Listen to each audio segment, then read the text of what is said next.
Coming to you live from Studio Z at the Lighthouse in Southeast Georgia and Free America Radio Network in the land of dreams, enchantments, and nightmares. It's the Republic of Texas.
Well, we're glad you're tuned in, ladies and gentlemen, because here is where we bring you the most important information on the face of the entire earth or under the earth.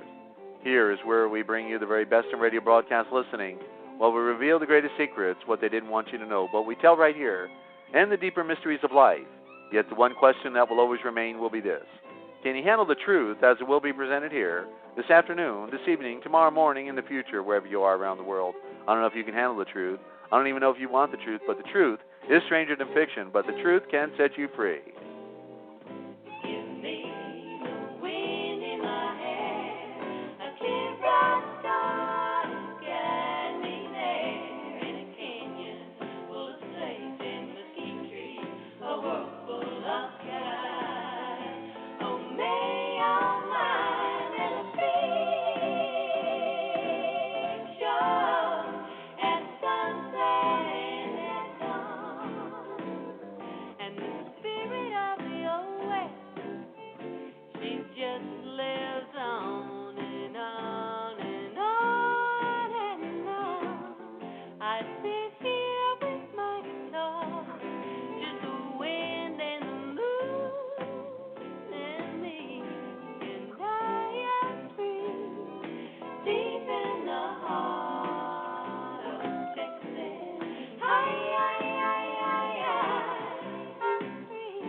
And now for the Republic of Texas, that very big state that they don't want you to know about, Glenn Winningham. Hi, Desert. How you doing? Hi, Glenn.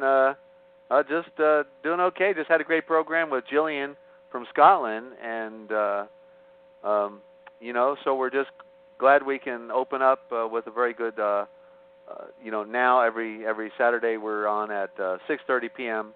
Eastern Time doing the Forbidden History series. We're gearing up. We're going to do about 3 casual interviews, and then we're going to start the anthology of the Forbidden History.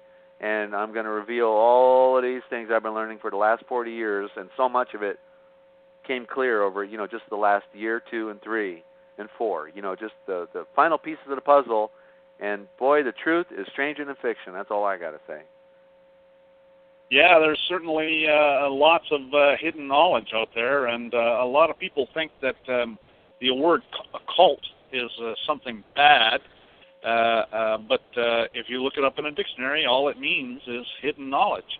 Yep. And there's lots of hidden knowledge out there, and we should all be looking for that hidden knowledge, things that have been hidden from us for thousands of years. Yeah, hidden knowledge, and another esoteric form of that is the hidden light, and that's esoteric, and then the exoteric, occult, is when the moon goes in front of a star within the cosmos. And whenever the moon is in front of a star, that's also called an occult. So there you have it. Okay. Yeah, well, that's interesting. I never knew that. But at any rate, the thing is that there's been things going on for, we're all products of the government's educational system. You got that right. And the government has taught us what we need to know to operate in their system. But have they taught us everything? And actually, it's impossible for them to teach us everything. And so, in fact, they taught us nothing, I think, right? Well, some people, some people come out of there and they can't even read or write. But at any rate, assuming, that most people do come out and able to read and write, they've taught us what we need to know to operate in their system. But the burden's on us to go out and find out this other information, and it's freely available, especially with the Internet these days. I guess the biggest problem with the Internet is there's lots of disinformation out there, and so you have to sort through it and pick out the stuff that, what you want to believe and what you don't want to believe. But, so anyways, the Republic of Texas is another good example of that, because in order for any sovereign nation to become part of another sovereign nation, they have to do a treaty of annexation. And Texas actually did do a treaty of annexation. We all know Texas was a republic way back when, in 1836 until 1845, when the so-called merger happened. But anyway, so they did do a treaty of annexation, and they sent it to the U.S. Senate for approval and adoption, because that's what that's where it's supposed to go. The U.S. Senate was supposed to approve it and adopt it, and they didn't. They shelved it. And they did a House Joint Resolution, which is not an approval and adoption, and they did some other little things. But the point is, though, is that Texas never did become part of the United States. And there's actually some court cases about that, too. There was a court case that went to the Texas Supreme Court back in the 90s because some people figured this out, and they started filing some lawsuits to get some court decisions from it. And so there's a court case that went to the Texas Supreme Court, and then they took it to the World Court, and the World Court, it's kind of interesting. You have to understand how the courts work and everything. The World Court is a corporate commercial court that is there to administer disputes between corporate commercial governments of the world, and all governments these days are corporate commercial governments. And in fact, as an example of that, I've seen old court cases like around 1700s where the court said that you can't sue the government because the government is the people, and it's like suing yourself. It's impossible. And yet people sue the government all day, every day these days, and that's proof that it's not jure anymore. It's de facto. It's a corporation. Also may be called a person then, right? Absolutely. So anyways, but it's not a person according to their statutes, actually, and that's another case. There was it was back in the 90s. There was a Gold Antitrust Committee, GATA, GATA. There was a guy that sued the government for antitrust violations because they were manipulating the price of gold. And he could prove it. And you know what the government came back and said? The government said that we're not a person under the Antitrust Act. And they're not. And so the case got dismissed. So they didn't deny it. As a matter of fact, they knew they were doing it. And they do it. And the government can have a monopoly. So anyways, back to the Republic of Texas. So what happened when it went to the World Court is the World Court responded they dismissed the case, but the interesting thing is they dismissed it for lack of jurisdiction, okay? And that would be 100% correct, because the corporate commercial courts do not have authority over de jure entities. And so the Republic of Texas is de jure, it's legitimate, it's lawful. And so the corporate commercial court would have no jurisdiction. And so they did exactly what they should have done. They dismissed it. And that's actually happened with me, too, on some occasions where I bring actions into the courts. They immediately dismiss them. But it's amazing how things change after that, too. So anyways, if you want to go into the courts, you got to go in there as a slave, and hopefully they'll rule in your favor. But they don't have to. I mean, they can literally do anything they want, and they'll even tell you that. And the reason that is because everything's under martial law, and I can show you court cases that talk about that all day long too. There's lots of them. Anyways, because it's under martial law, there's no common law. When you go under martial law, the common law is gone. Martial law is the rule of necessity. I can even quickly find some court cases and read some little citations that you might find interesting. Let me do that. Well, one of the things that's evidence is not our court is when the judge right on the bench is saying, my court. He's claiming it's his court, right? Oh, yeah. Must be, and what he must have meant was it's really his franchise, right? Well, he's a dictator in there for sure. It's a private courtroom. Okay, I can tell you right now, it's a private courtroom, and that's just the way it is. Right. Anyways, if you go back to there's a document that was done by the colonists in 1775 called the Causes and Necessities for Taking Up Arms, and there's a citation in there that I use all the time in my court cases, and it goes like this. And thus to extort from us at the point of the bayonet the unknown sums that would sufficient to gratify, if possible to gratify, ministerial rapacity with the miserable indulgence left to us of raising our own mode of prescribed tribute. Okay? And then it goes on to say, to supersede the course of common law, and instead thereof to publish and order the use and exercise of the law martial. Okay?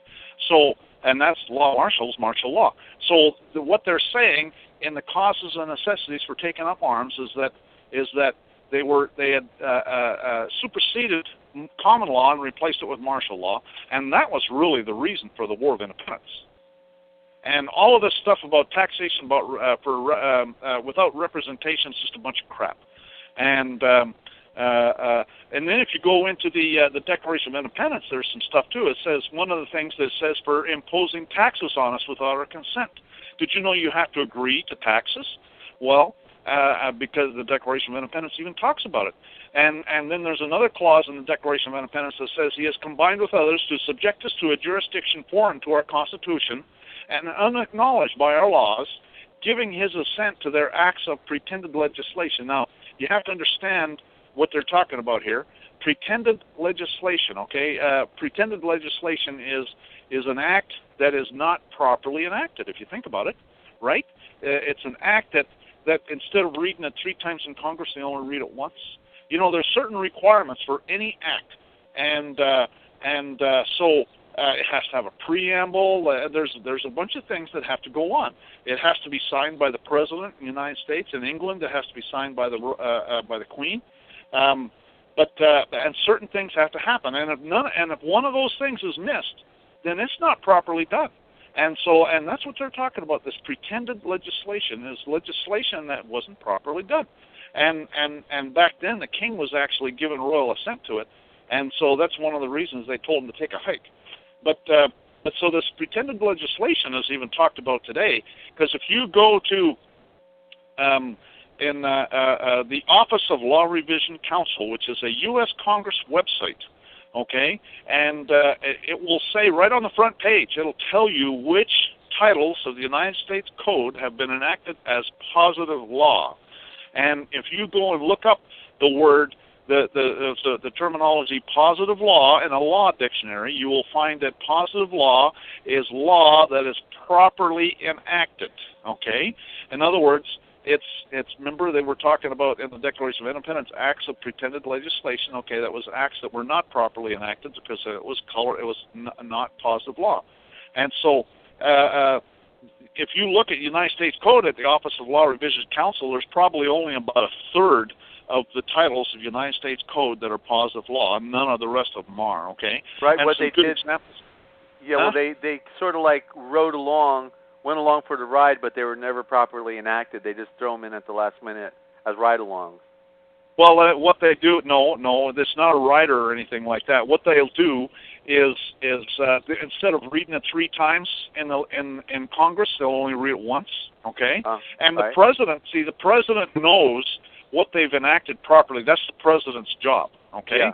Is to know what they've enacted properly, and so he won't sign it, okay? Because that would be perjury of oath if he did that.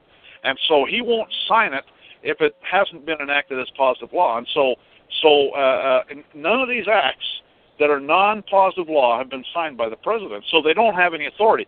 And some of those acts that if you go and look at the Office of Law Revision Council, you'll see that a good example is Title 26 United States Code, the Income Tax Act, is not positive law.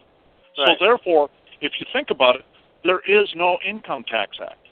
Okay? Right, but the simple point is that it's written there, but it's not been properly enacted, right?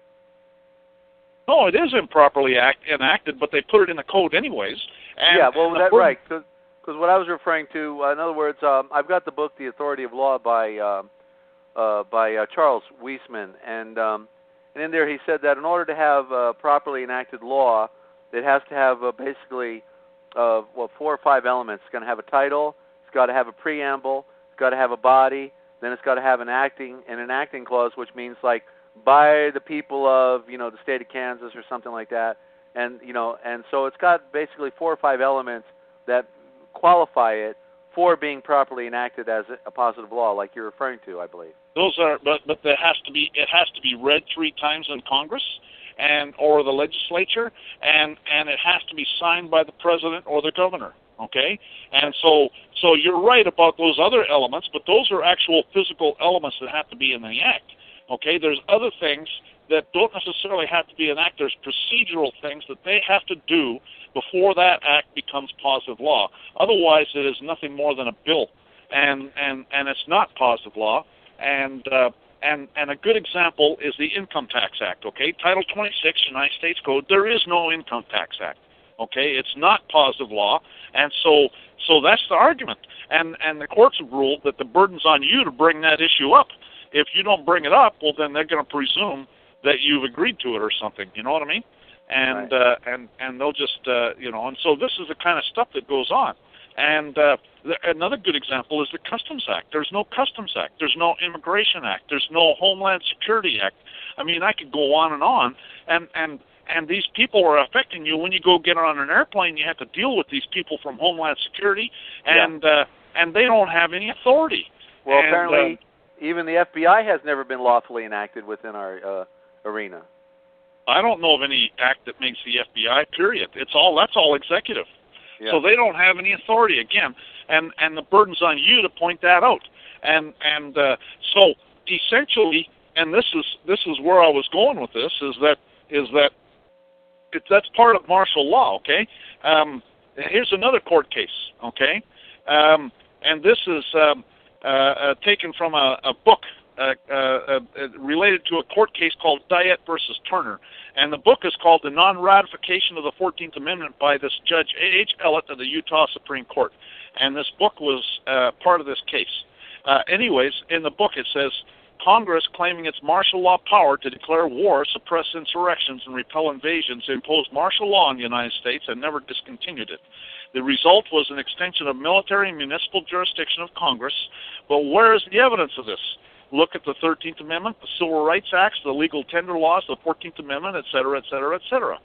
And then here's another quote from the same book. It says, the 14th Amendment is an extension of the national military powers presently used in a municipal character and enforced by municipal laws, stretched far beyond their original limitations and enforced by Article I tribunals. And here's another quote. And this is actually a U.S. Supreme Court case. And this is actually 1852. So this was actually before the Civil War, okay? It says, quote, "Next to revenue taxes itself, the late extensions of the jurisdiction of the Admiralty are our greatest grievance.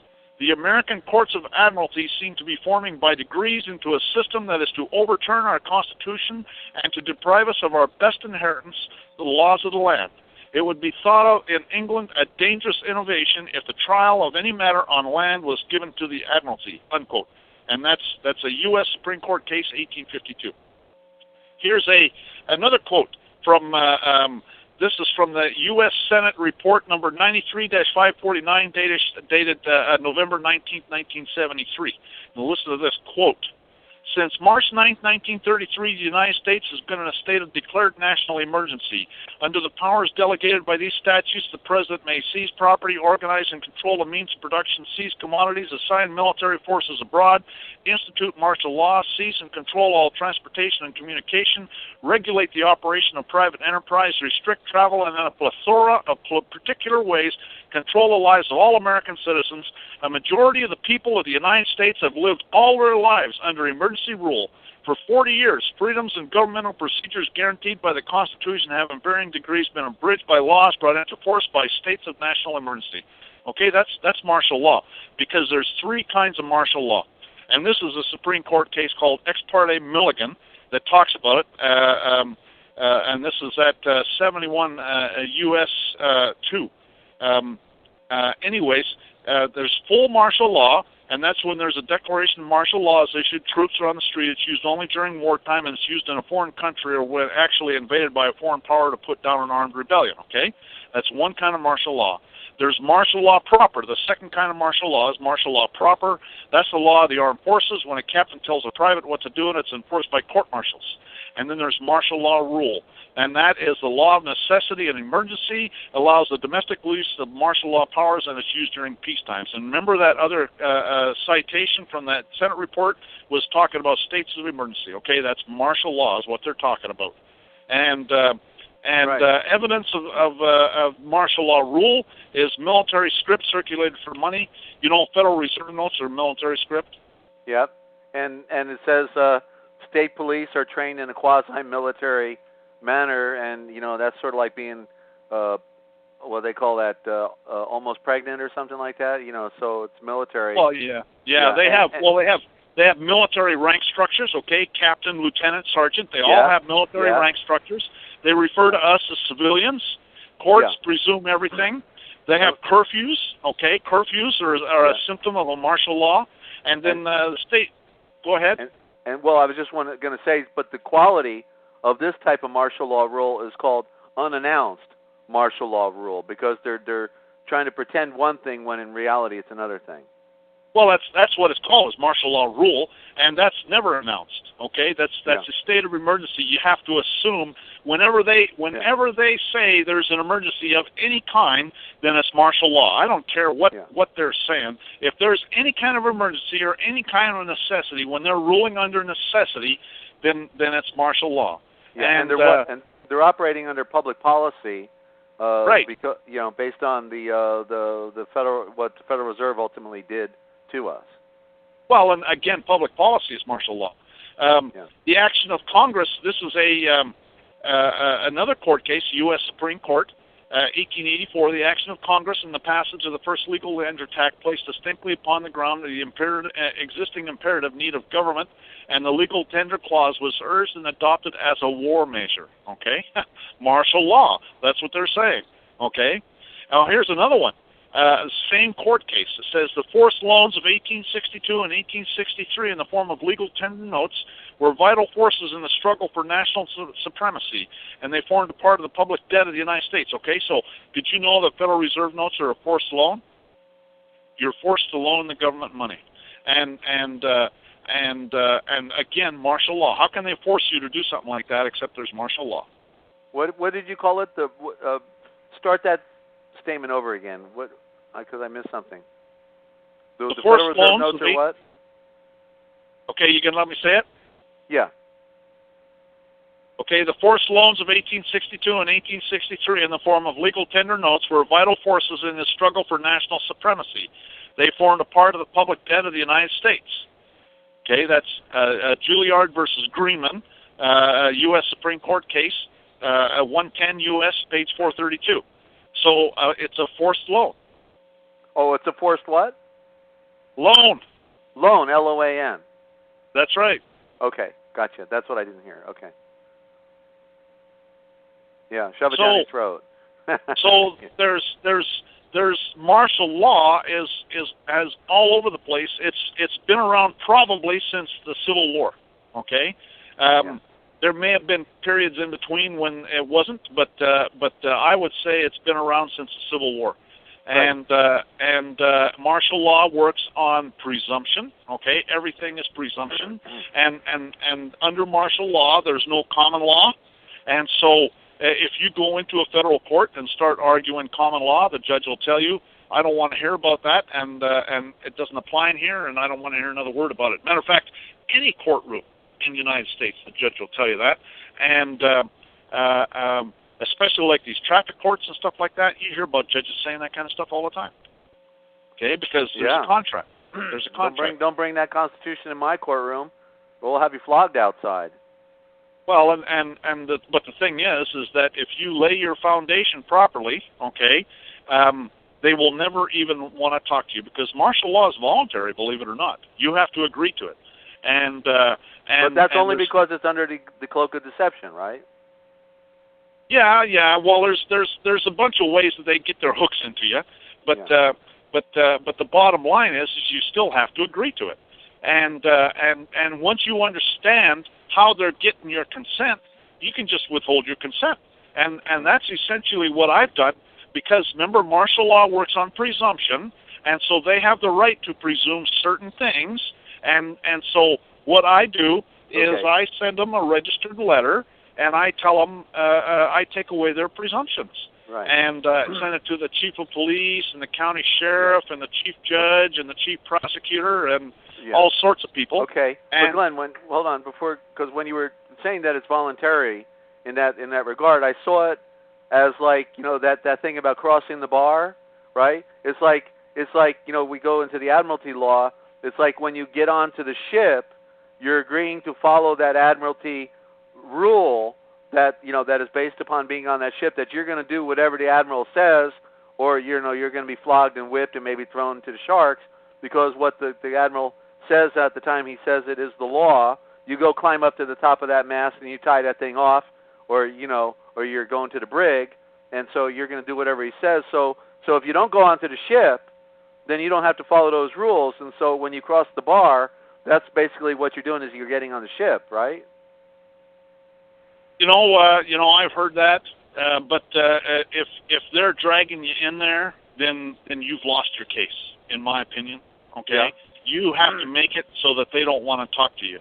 You have to make it so that, and this is what happened with me, is I was visited by the FBI and the Texas State Police here about a year ago, and they told me that I am listed as sovereign in their system.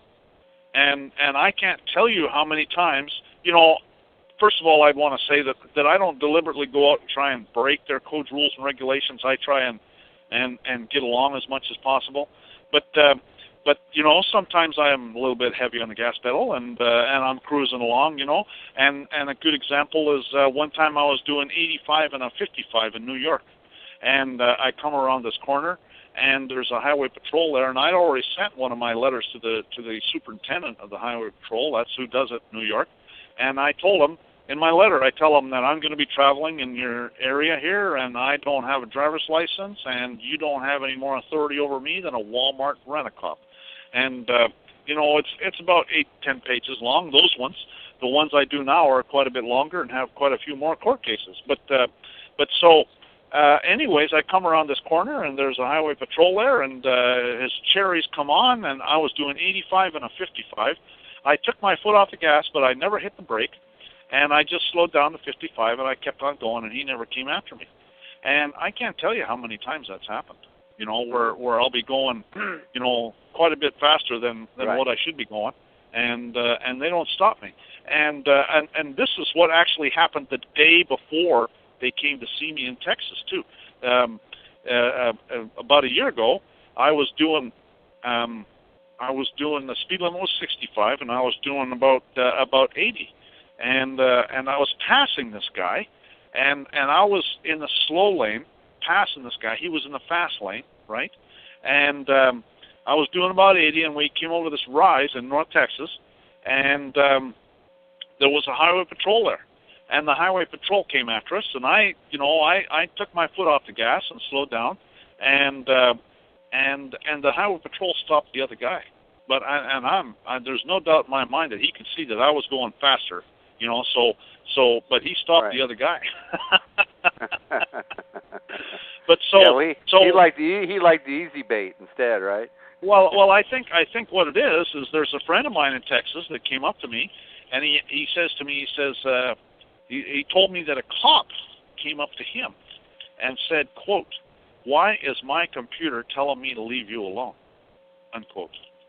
And so I'm guessing that's what happened. Okay, is that his computer said, "Don't mess with this guy," and but what happened is that it probably flagged me up because someone who they wanted to talk to, right?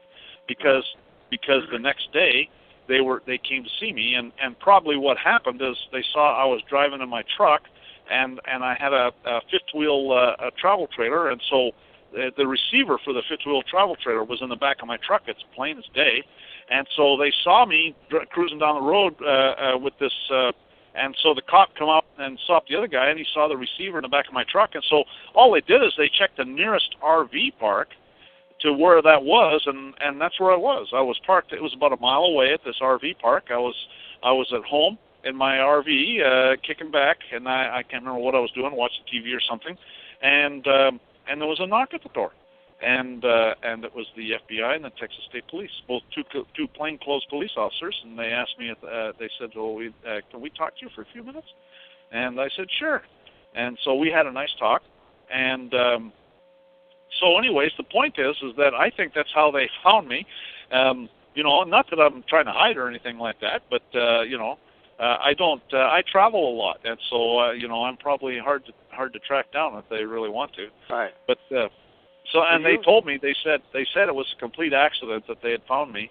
And so what happened, if you think about it, there was I was in Cook County, okay, in Texas, and so Cook County seat is it's on the Texas border with Oklahoma. What's the name? That's I can't remember what the name of that town is. But anyways, it's on a town that's on the Texas border with Oklahoma. It's about 30 miles from there, 30 miles north of where I was at. And so what happened is a FBI agent from downtown Dallas drove probably 100 miles up to the county seat, Gainesville. That's in Gainesville now. I remember what it is. Anyways, he drove up to Gainesville, and then this Texas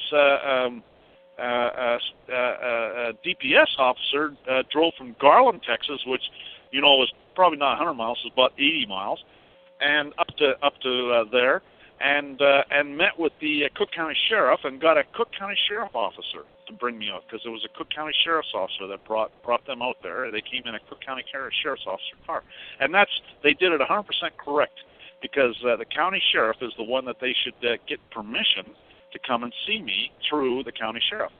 And so anyways, they did it 100% correct, because they know, I'm sure they know, that if they did it some other way, then I'd be filing criminal complaints against them, and I actually did anyways.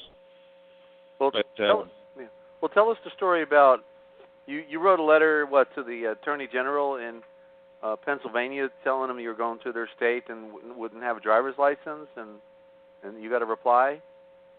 Yes. Matter of fact, they've got a new Pennsylvania Attorney General there, but I did make downloaded their website. I PDF'd it, actually, their website, when they had an acting Attorney General. And what happened is it was my standard letter I was sending out. I'd send it out. I personalize my letters. I send it out to. I go on the internet, find out who the Attorney General is, and the Director of the Highway Patrol, and those kinds of people, and I send them a letter, and I send it by registered mail. Okay, so it's proof of service, and so anyways, I send it to them. And I tell them that I don't have a driver's license, and I'm going to be traveling in your area, and you don't have any more authority over me than a Walmart rent-a-cop. And it's about 8 or 10 pages long, or it was then, I should say. And wait a minute. Do you literally say you don't have any more authority over me than a Walmart rent-a-cop? Yeah. I do, really? I'll read you the letter if you want. No, that's all right. I just want to make sure. Yeah, that's exactly what the right phrase in their is. face. Well, you really like to rub it in their nose, don't you, Glenn? So well, they don't, if you think about it, and this is one of the things I tell them nowadays, is that the only lawful arrest that you can perform on me is if you witness me commit a felony at common law, and murder, assault, or something like that. Otherwise, it's an unlawful arrest. And I have the right to resist an unlawful arrest with lethal force if necessary. And I got a Supreme Court case that says that. So, anyways, that's actually why the FBI and the Texas State Police came to see me, is because I had sent the Montana Highway Patrol one of those letters, and they were concerned that I was going to cause, an incident or something like that. And I said, no, it's a form of estoppel, quite frankly, because I put them in a position of estoppel. And if they do stop me, then I've got them for felonies. Right, And so anyways, with the Pennsylvania Attorney General, they sent me back a letter. One of their assistant attorney generals, his name was Tom Corbin. And matter of fact, I found his letter. I found a letter here recently. What happened is they sent me back. They sent me back my letter that I sent them with their stamps all over it saying received and all that stuff, right? And then they sent me back a letter said very much, yeah. Go ahead. Yeah. They sent me back a letter saying that if you drive in Pennsylvania, we're going to arrest your butt and put you in jail.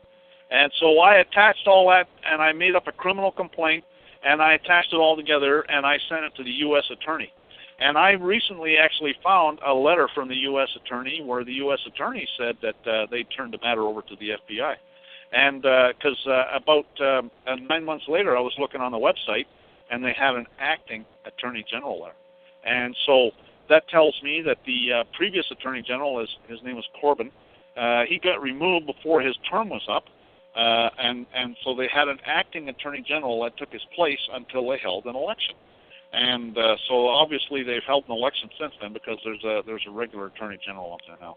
Yeah, and the idea was because he violated his oath of office. Wasn't that the premise of that? Right, yes, and that's what I accused him of, is perjury of oath, treason, sedition.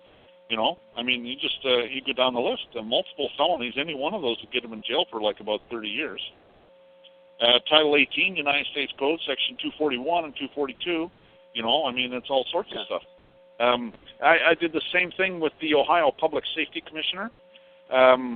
I can't tell you how many times I've done this, and the first time I did it in a court case in Arizona, and I filed a lawsuit.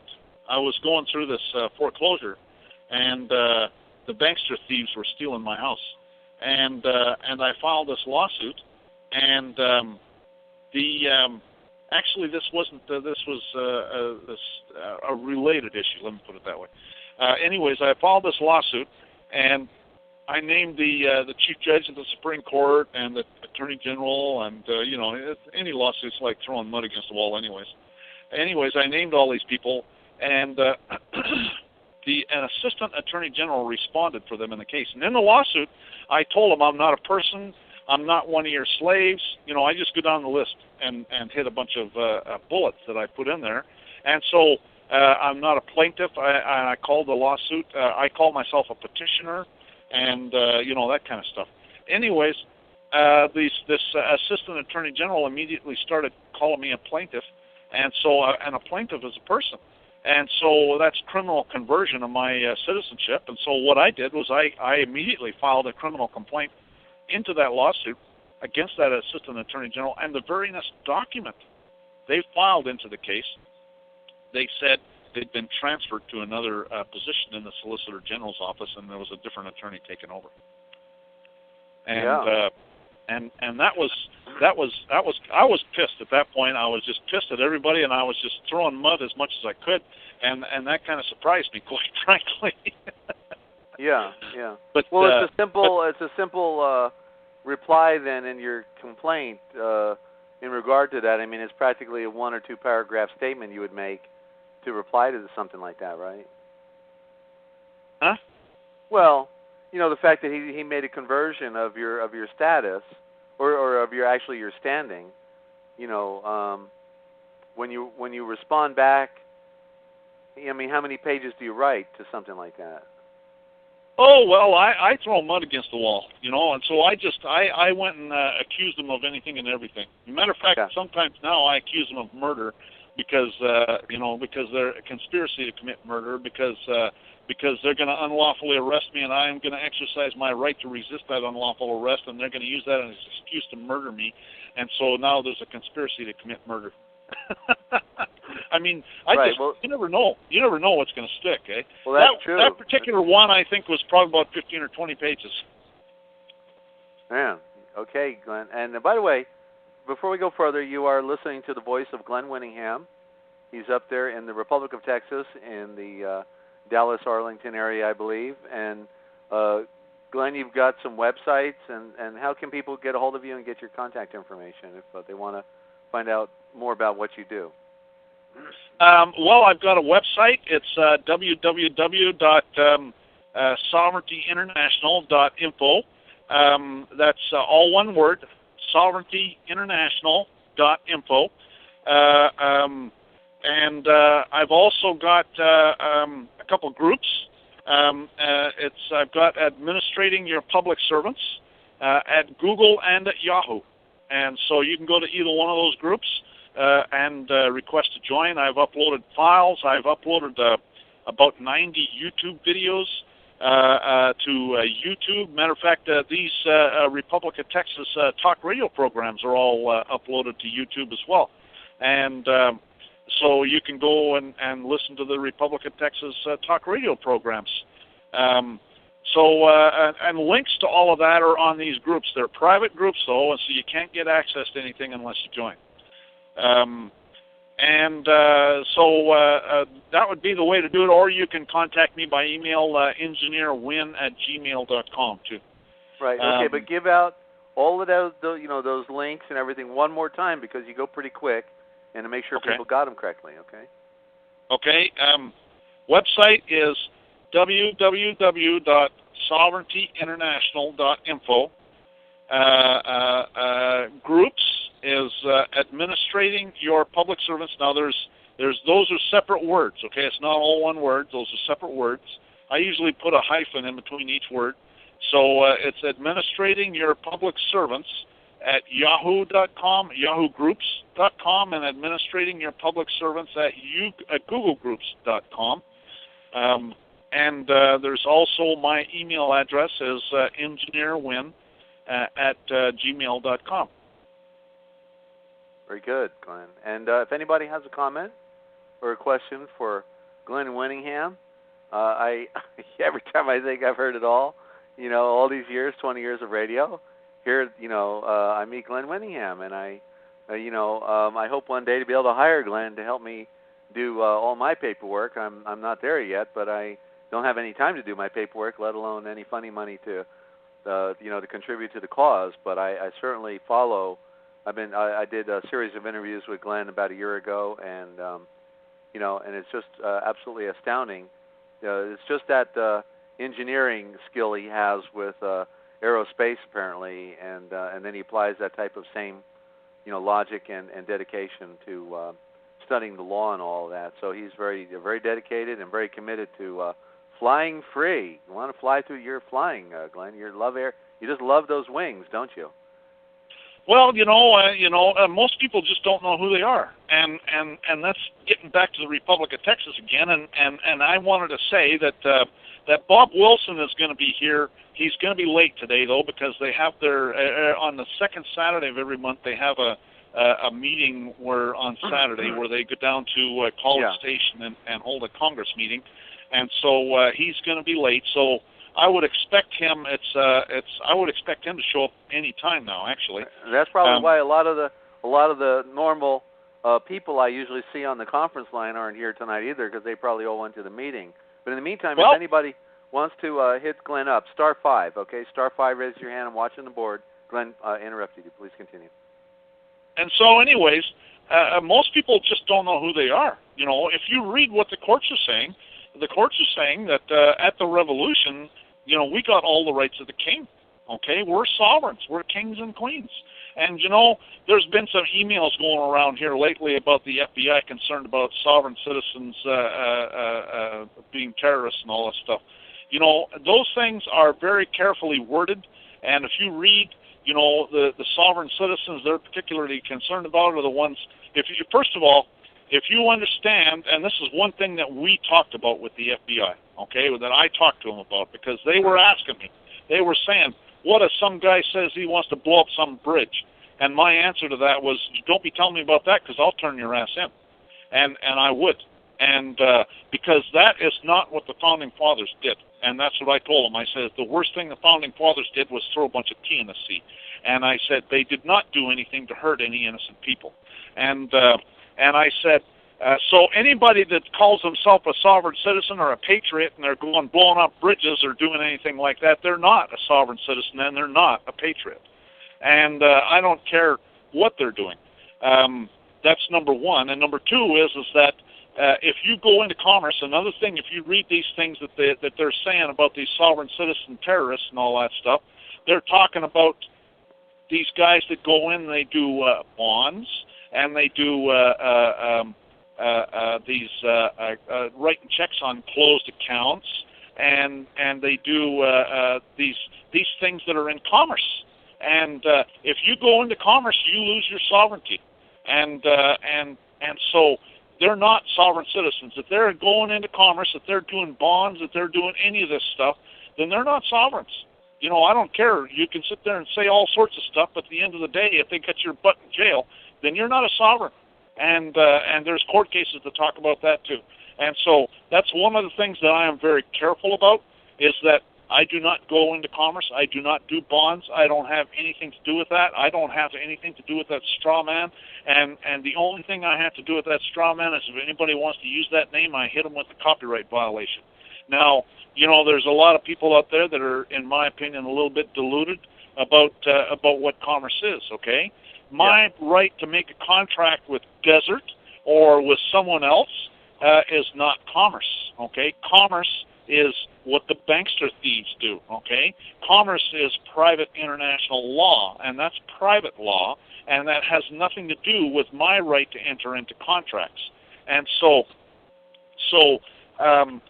again, I can still enter into contracts, and I can still do things that you know you need to do, like buy gas for your car or something like that. And so, and I can still use a commercial paper because again, I'm not doing it for commerce. It's a medium of exchange, and so you know, it's when you start using that Social Security number, when you start doing things like that, and doing bonds and doing stuff on closed accounts and all of these things, and that. Yeah. So you could use the medium of exchange and still be private, is what you're saying, right? Oh, absolutely, absolutely. Yeah, a bill of exchange is private. Matter of fact, I went and converted some silver into land recently, and I did it with a bill of exchange. And a bill of exchange is private, for sure. But you know, again, what I do is I use silver. Okay, I don't use when anything's in writing. I don't use their commercial paper. Okay, these Federal Reserve notes. You know, people will say that they're promissory notes. You know, Title 12, United States Code Section 411, says that Federal Reserve notes are evidence of the debt of the United States. And I, for a long time, thought that they were a promissory note. But actually, they're not, because a promissory note has to have a promise to pay. and there's a quote from Bouvier's Law Dictionary, 1856 edition, that even talks about that, and it says that let's see if I can find that, but it says basically that if there's no promise to pay on there, then it's not a promissory note, and matter of fact, it even says that it's an IOU, and so you have IOUs circulating around for money, and now you think about that, because if an IOU is used to pay for land, then the land isn't paid for. And that's why they're hitting you up with these property taxes and stuff like that, because and putting your name in all block capital letters, because you didn't pay for that land. And so if you can show that it was paid for, then I'm sure that everything will be different. Matter of fact, in my experience, it has been different. And here's another one. This is a U.S. Congressional Record, March 17th, 1993, volume 33. Says it's an established fact that the United States federal government has been dissolved by the Emergency Banking Act of March 9, 1933, 48 Stat 1, Public Law 89-719, declared by President Roosevelt being bankrupt and insolvent. HJR 192, 73rd Congress in session, June 5, 1933, joint resolution to suspend the gold standard and abrogate the gold clause, dissolve the sovereign authority of the United States and the official capacities of all United States government officers and departments, and is further evidence that the United States federal government exists today in name only. Uh-huh. Anyways, so let's... Yes. Well, we have a question on Skype. Okay. Did Glenn have to use a Social Security number to get the mortgage he referred to in an earlier comment about a foreclosure case? Yes, that's true. I don't do it anymore, though. That was when I really learned a lot of this stuff, because I was going through this, and so yes, I use the strawman Social Security number now. I don't. My attitude: I pay cash for land. Matter of fact, I buy it with coin, and if the people don't want to sell it to me for coin, I have some structures, limited liability companies and things like that will buy it that will pay for it with the commercial paper, and then I'll buy it from the limited liability company for coin. And so then when I buy it, I pay for it. I convert the silver or gold to the land, and then I'm building a house cash on one piece of land. So very good. And you're right, I did. And you can't get a loan without using a Social Security number, and so I don't deal with the bankster thieves. Looks like Bob Wilson's online, so he is going to be coming on shortly. Right. And Glenn, I've been trying to monitor your audio and lower it. Just be aware, pull that microphone a little bit away from your mouth, because you always seem to dominate on the audio. So just a little bit will help out. That? Okay. Yeah, that's better. Is that Thank better? you. Yeah. And I don't see Bob on the line yet, so I'll keep my eye out for him. Yeah, no problem. Anyways, here's this thing from Bouvier's Law Dictionary, 1856 edition. It says promissory note, and then it says contracts. A promissory note differs from mere acknowledgement of debt without any promise to pay, as when the debtor gives his creditor an IOU. So essentially what it's saying is that Federal Reserve notes are IOUs. How about that? Unreal. Okay.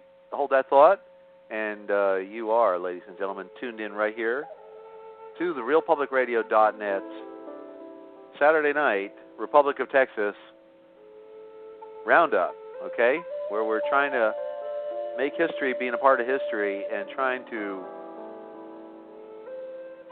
lock in on those other 7 million statutory state of Texas citizens. That's about how many people they got in Texas, about 7 million. And that's quite a group, and we hope to get a few of them on here, and so that we can have a revolution, actually, not just in thinking, but in proaction. So do tell your friends, won't you, about the Republic of Texas, right here every Saturday at 7 p.m., 8 p.m. Eastern Time on the RealPublicRadio.net. And here we see him popping on the conference line now. I guess that meeting is over. Okay. And there's Bob. He's got his hand raised. Hey, Bob, waving at you. And and what we're, just so you know, those who are coming on, we're bringing you the Anthology of the Forbidden History 90 minutes prior to the Republic of Texas every Saturday now at 6:30 p.m., where I, Desert Owl, am being interviewed by Jillian from Scotland. Okay, it was a real pleasure to premiere tonight. And don't forget, if you want to get any copies of our broadcast, go to the archive page. We make it available to you for any size donation. And even if you don't have that funny money, we'll still get you the audio, okay? So that's the kind of people we are. What can I tell you? We must be crazy, but they're crazy too, you know. So, but we're just trying to make it a better world. You know, we're not commercial. We're not trying to sell you anything. We are therealpublicradio.net, but you know, we can't do it. We can't do it without your help, okay?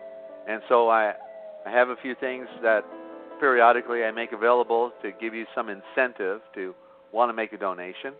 And one of them is, of course, our Real Da Vinci Code dictionary that I can't even afford to print now. So I finally realized I'll make it available by PDF, 300 pages of the most powerful expose on the English diction in history, okay? It's a fact, okay? I'm not bragging. I don't even, you know, it's been revealed to me, but I even have my my associate on here tonight. I see Claudia up in Pennsylvania. She knows.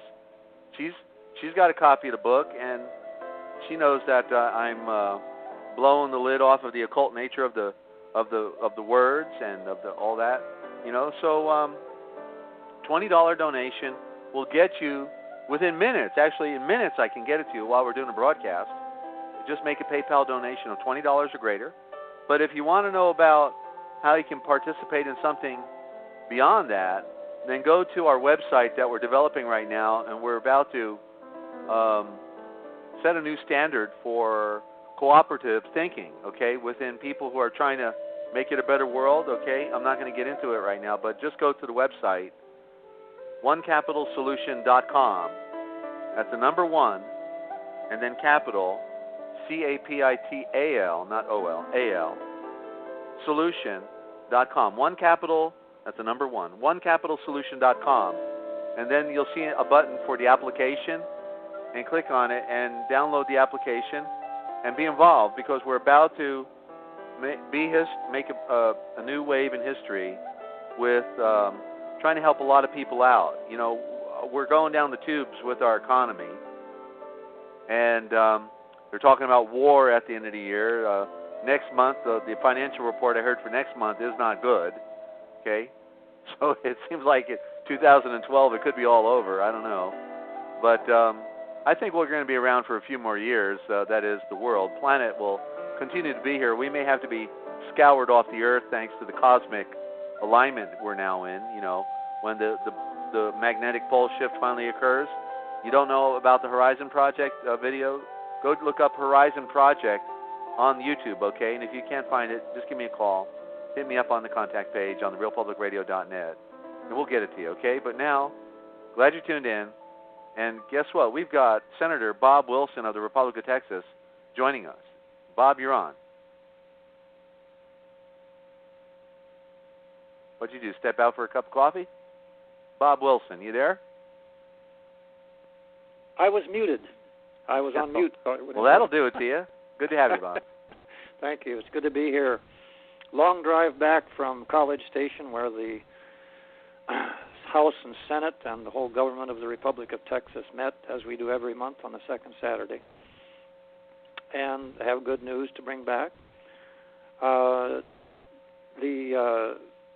the tradition that we've started, you recall that I've been describing the battle for independence, and it's called the Battle of San Jacinto, which is the river that runs along there, beside which there's running into which is a Buffalo Bayou and so on.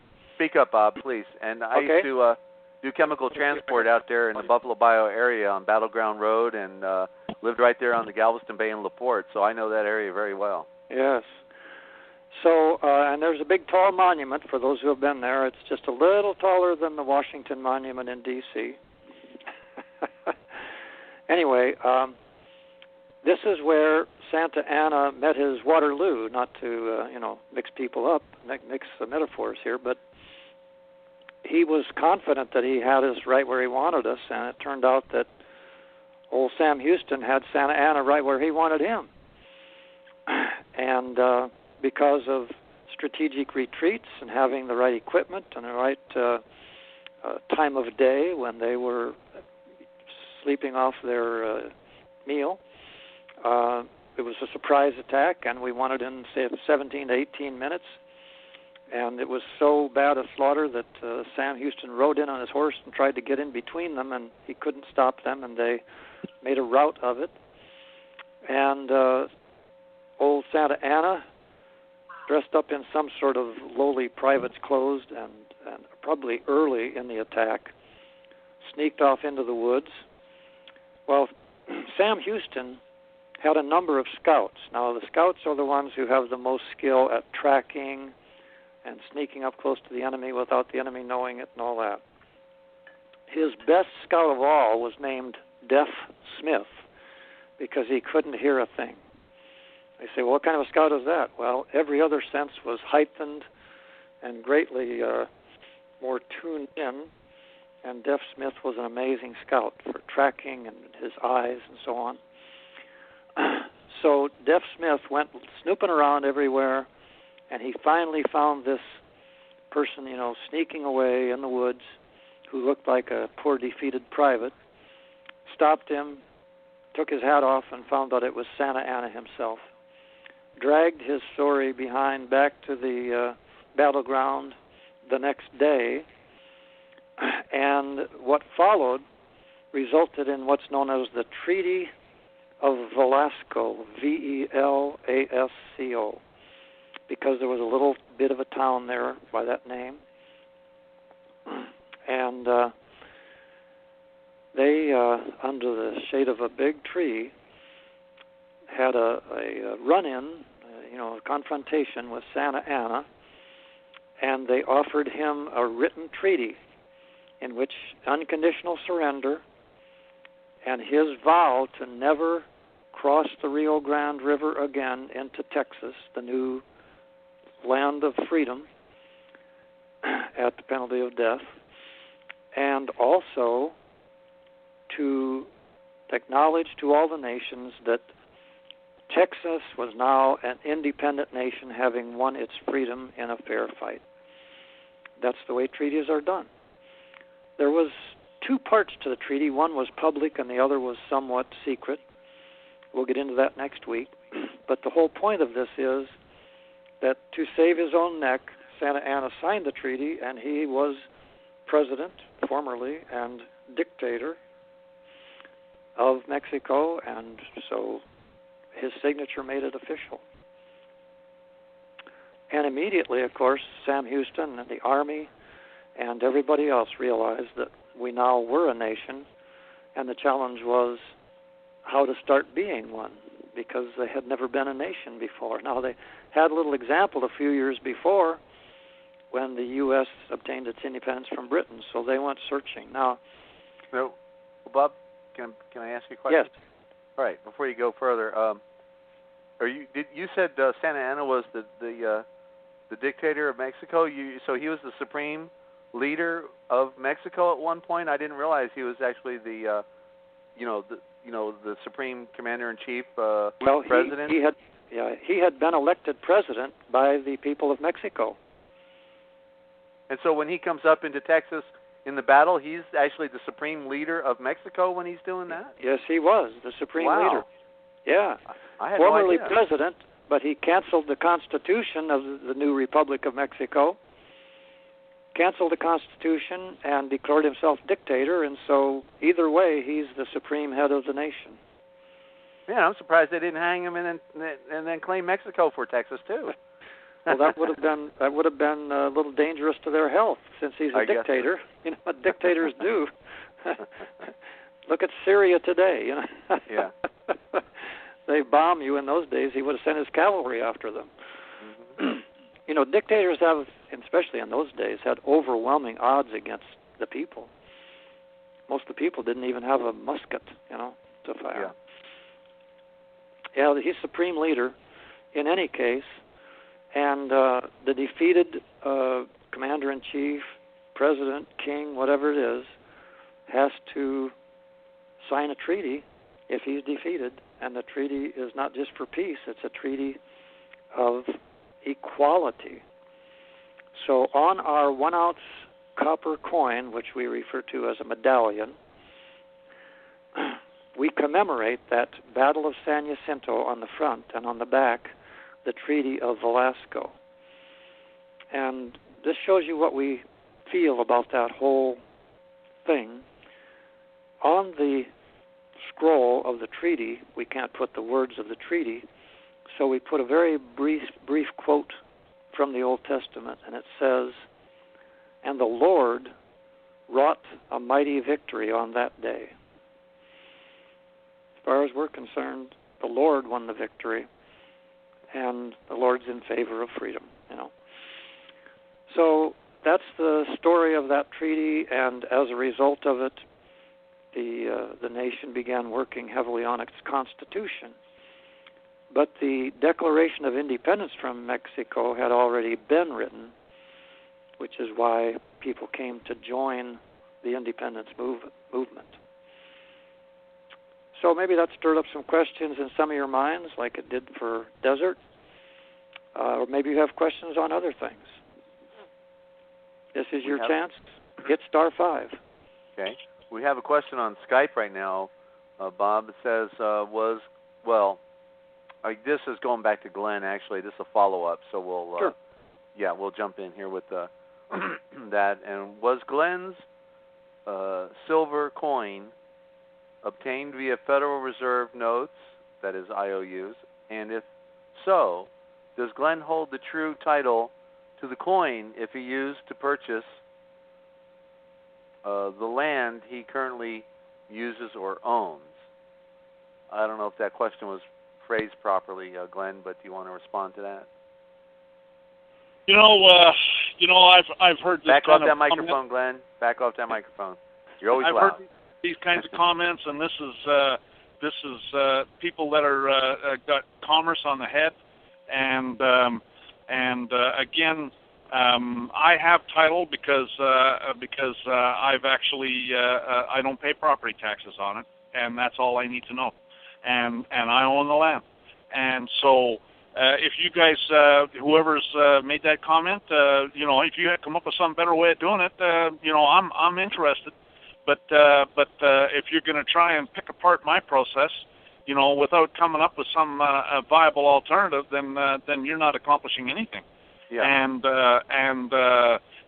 So mine works fine because I'm the king. Okay, it's like I can have my truck registered in Texas, and technically, when you register your truck, you give it to the state, and they own it and they can regulate it. But when I put private vehicle, and when I send my notices out to my public officials, I tell them that you have no more authority over me than a Walmart rent-a-cop, and I tell them that my vehicle has private vehicle on it, and I don't care whose plate's on it.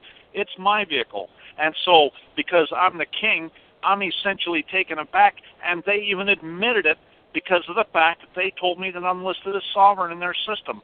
So, whoever made that comment is really just trying to cause trouble, and that's the end of that discussion. I'm the king, and I can do anything I want, and I don't go into commerce. Right. Well, it was just simply an exchange of one item from another. It's merely an exchange of something that's given value, even if it's one of their illusions. So, could have been peanuts for that matter, right? It's yes, that's right. And it doesn't matter how I bought the silver. That's immaterial. The issue is that I converted silver to land, and that's what's on paper, and that's all the judge is going to look at when if there's ever a court case. And I have the land. I've got a deed for it. It's registered. It's recorded. And I don't pay property taxes, so it works just fine. So at any rate, very good. I have a comment that might assist the questioner, and assuming that the questioner has a real interest and wants to know how things can work, I know they do. I do know the questioner, and it was an honest question. But here's something that would help in that question, in answering that. I recently wrote, and the Congress passed, a resolution forming a currency exchange committee within the Treasury Department of the Republic of Texas. And what they do is determine how we will work out currency exchanges between nations. Now, let's say that the United States is a nation. Well, the Republic of Texas is also a nation, and the Confederate States of the Netherlands is also a nation. They each use a different form of money. And so this committee is in charge of making sure that the currency exchanges work from day to day or week to week. And that's pretty simple to do. So whether you use Federal Reserve notes or phony reserve notes or whatever they're called, or Netherlands, I forget the name of those things, you can obtain Republic of Texas money, either silver, gold, or copper, in exchange for that. It's the same thing you would do by going to any currency exchange. Does that help? Very good. Yeah. That's what we're doing now. Yeah, and while you're at it, you didn't give out the website or anything. That's right. Yeah, the website is Texas Republic, both words run together, .info, I-N-F-O. Info, like information.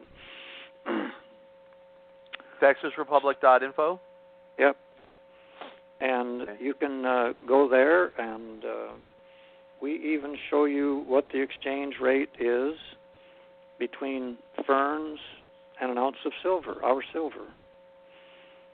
Now, it's going to be a little higher than the so-called spot price, because the spot price is a price that you can't go and buy silver at.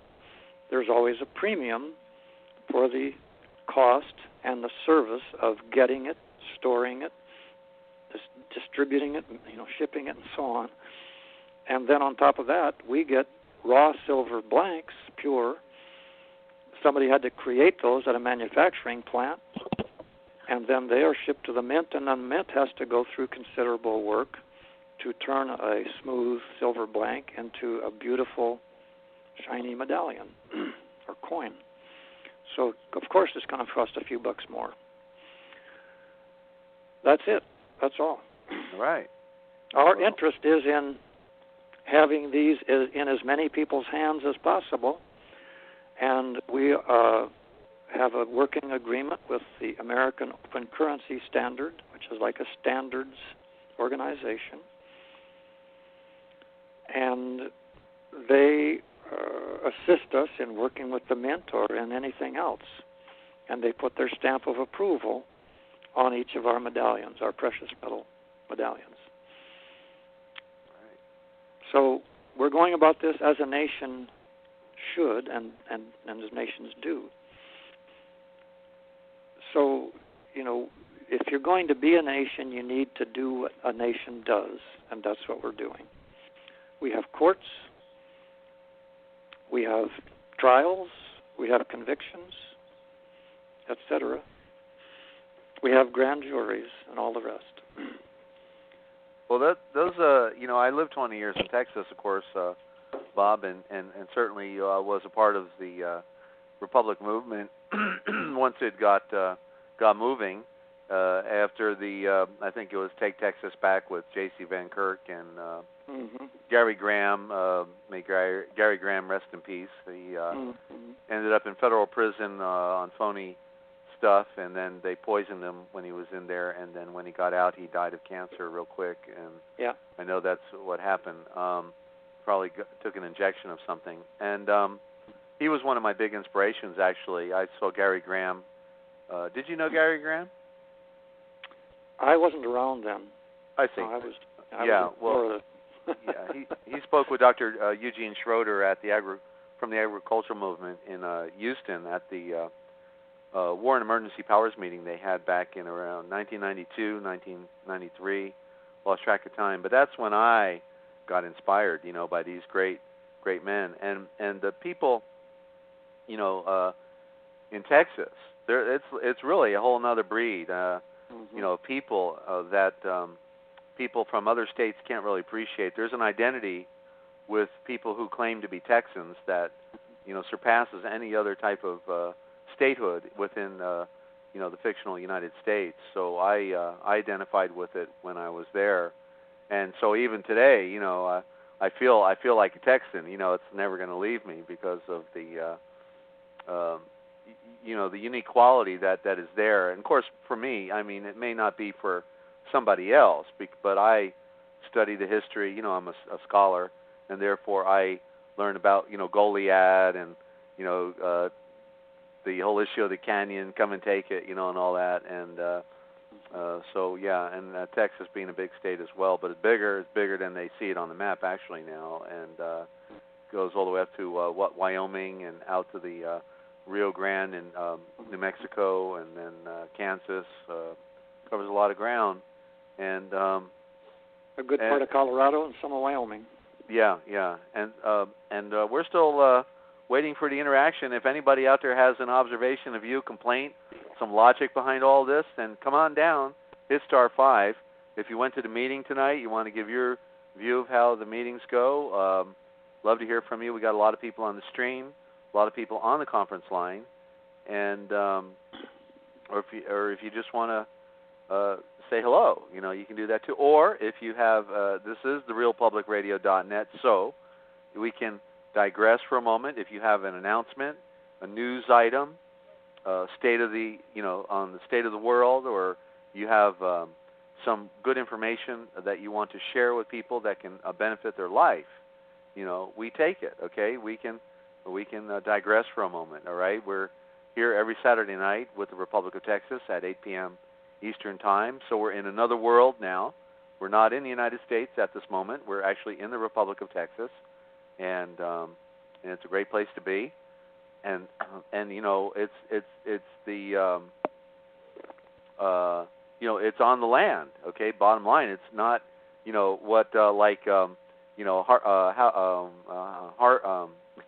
Harmon Taylor.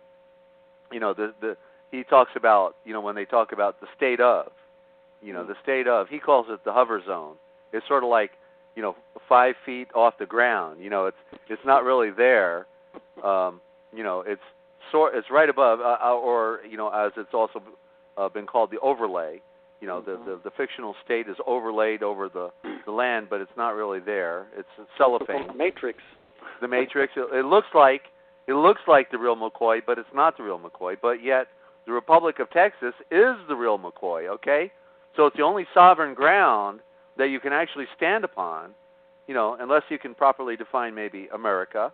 But that's really been the grand illusion, from the beginning, and there's so much to be said about that, because when we talk about the founders, I'm finally glad somebody on the other day had an email that claimed Benjamin Franklin was one of the biggest frauds there ever was, because I thought that I was the only guy doing that.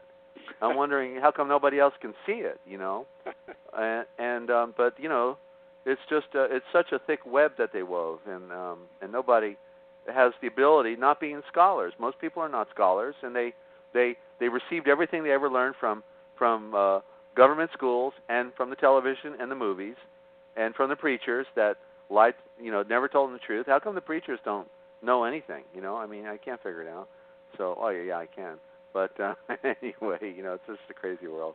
So some listener might be wondering, well, why would any person or group of people go to all the work of creating this huge illusion?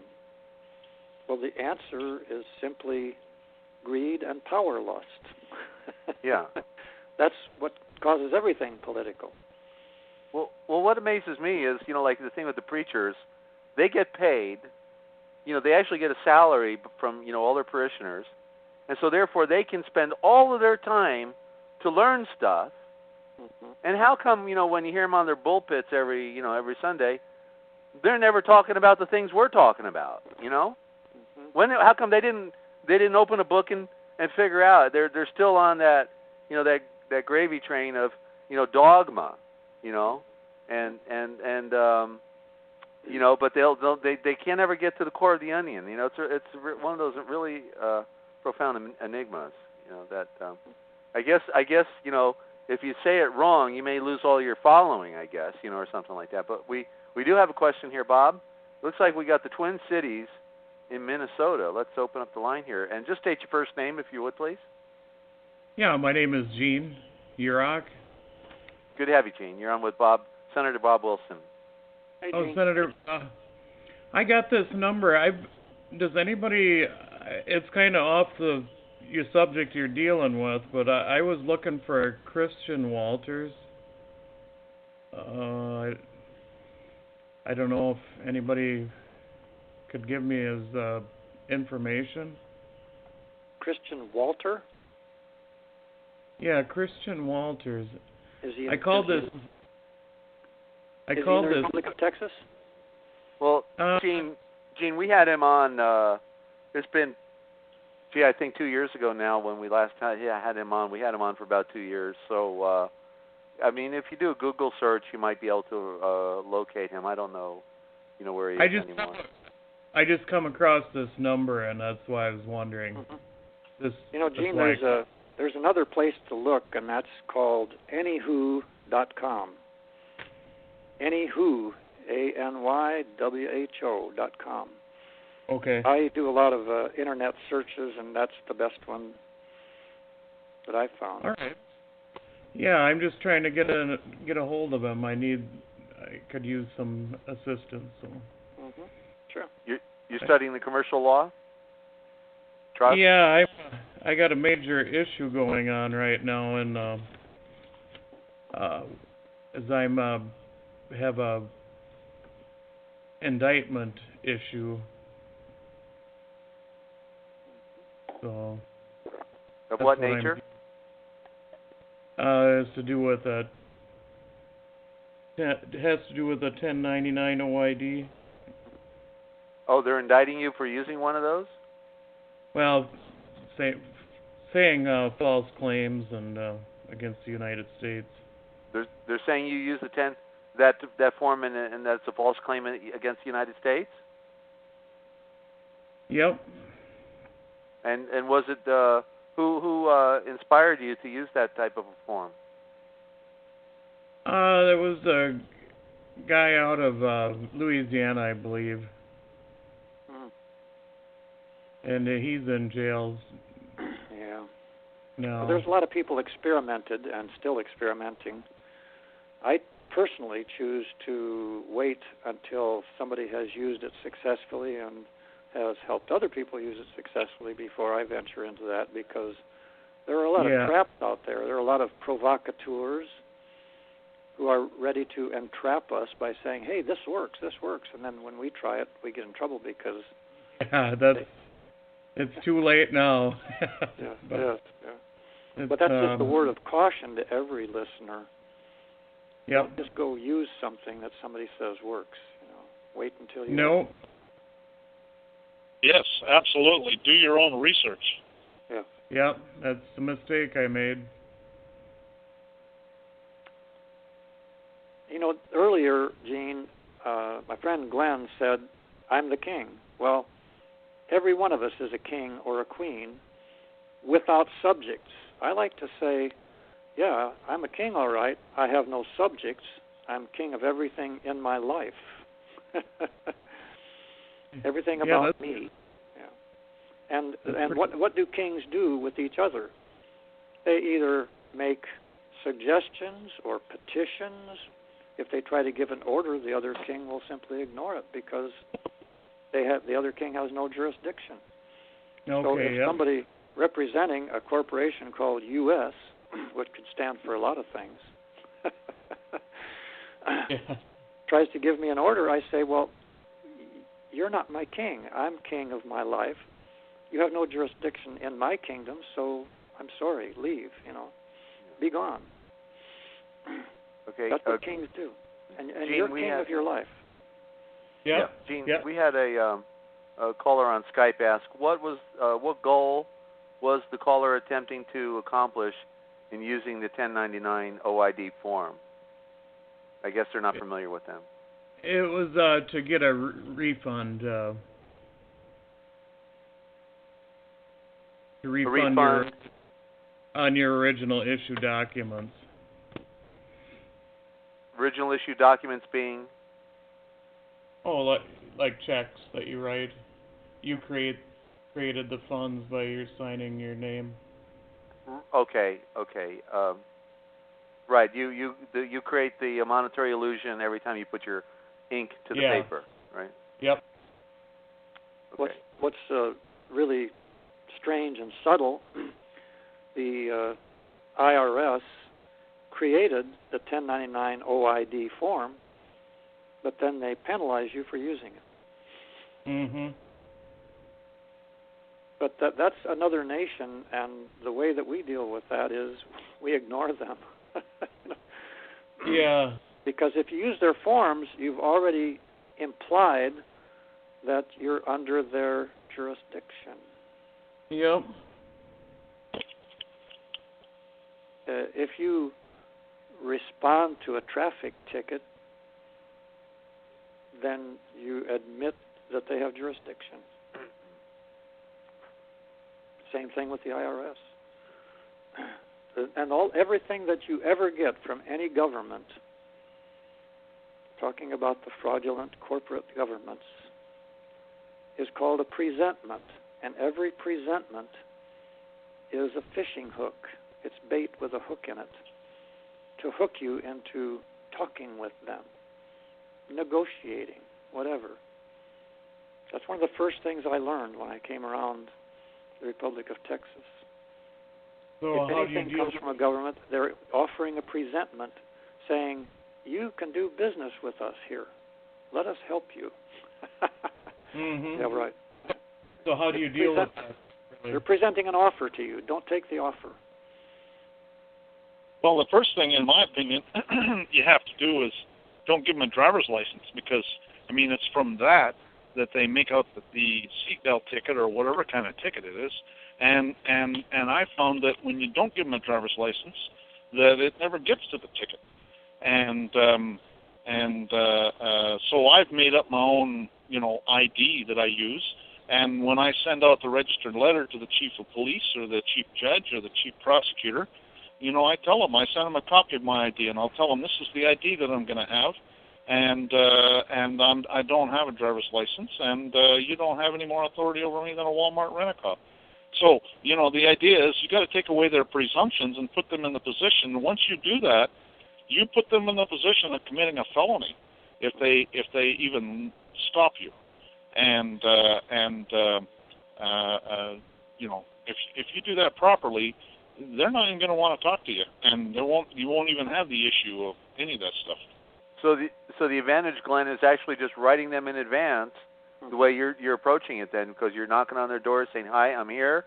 Want you to know who I am, and please leave me alone." Right? Yeah. That's being proactive. Yeah, it's being proactive instead of reactive. Reactive isn't good. Yeah, reactive is if you do it after the fact, then you're guilty, and I haven't seen anybody win. I mean, there are occasional people that win, but it's because they want to let them off the hook pretty well, in my opinion. But it's very rare because once they stop you, and if you don't pull out the driver's license, then they're going to wrist you, okay? And if you do pull out the driver's license, they're going to give you a ticket, and it's that simple. And but if you serve them with a letter by registered mail, I always use registered mail because it's kept under lock and key and there's a chain of custody. I serve them a letter by registered mail and tell them this is the ID that I'm going to use, and you don't have any more authority over me than a Walmart rent-a-cop, and you just go down and show them what the courts are saying, and then all of a sudden, they're not going to want to talk to you. Even if you read their statutes, if you understand the law, if you read their statutes, and that's another thing I put in my letters, is their statutes, where it talks about what a person is and who's supposed to have a driver's license. It's always a person. And when you point out all of that stuff, again, it's all corporate law. It's municipal law. It has nothing to do with living souls.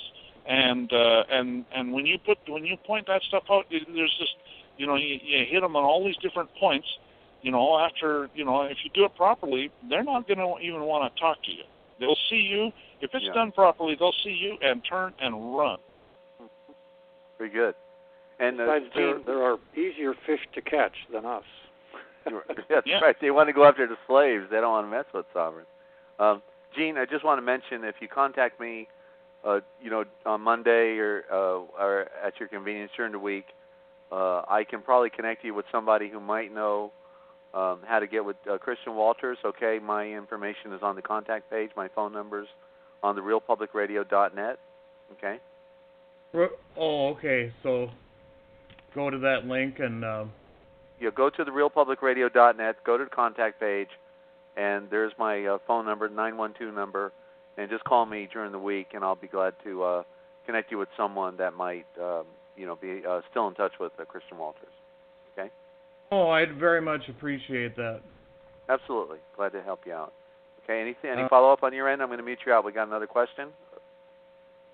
No, I'm good to go. I just want to make sure I find your number here quick. Is that 304-629? Well, that's the cell phone. Just call the 912 number during the week, okay? And your name? Desert. Desert? Okay. Yes. Okay, and very good, and wish you all the best, and I'll look forward to talking to you, Gene. Yeah, thank you very much. You're welcome. Bye-bye. Okay. Bye now. And we'll meet you out. And now we've got Ballston Spa in New York. Just state your first name. You're on with Senator Bob Wilson. Yes, my name is Bert. And what is it? Bert, B-U-R-T. B-U-R-T? Yes. 2 weeks ago, I got a ticket in New York State by a New York State trooper for not wearing a seatbelt while I was operating a vehicle. My next meeting is a couple weeks from now with the district attorney. I'm trying to convince them that they don't have a right to even tell me I have to wear one. As a sovereign citizen, I have the right of freedom of choice. I'm not really sure what my next step is. I'm kind of scared to death about this whole scenario, but I believe I'm right, and I really don't want to submit to their... The biggest problem is I do hold a CDL license, though. So you're a truck driver, so that's clearly in commerce. I mean, that's the one thing that is required to have a license is if you're doing it for hire. Correct. And truck drivers and bus drivers. So that's clearly in commerce. Were you doing that when you got the ticket? No, I was not. I was actually in my private vehicle going back to my home. I was actually involved in personal travel. Did you give him a driver's license?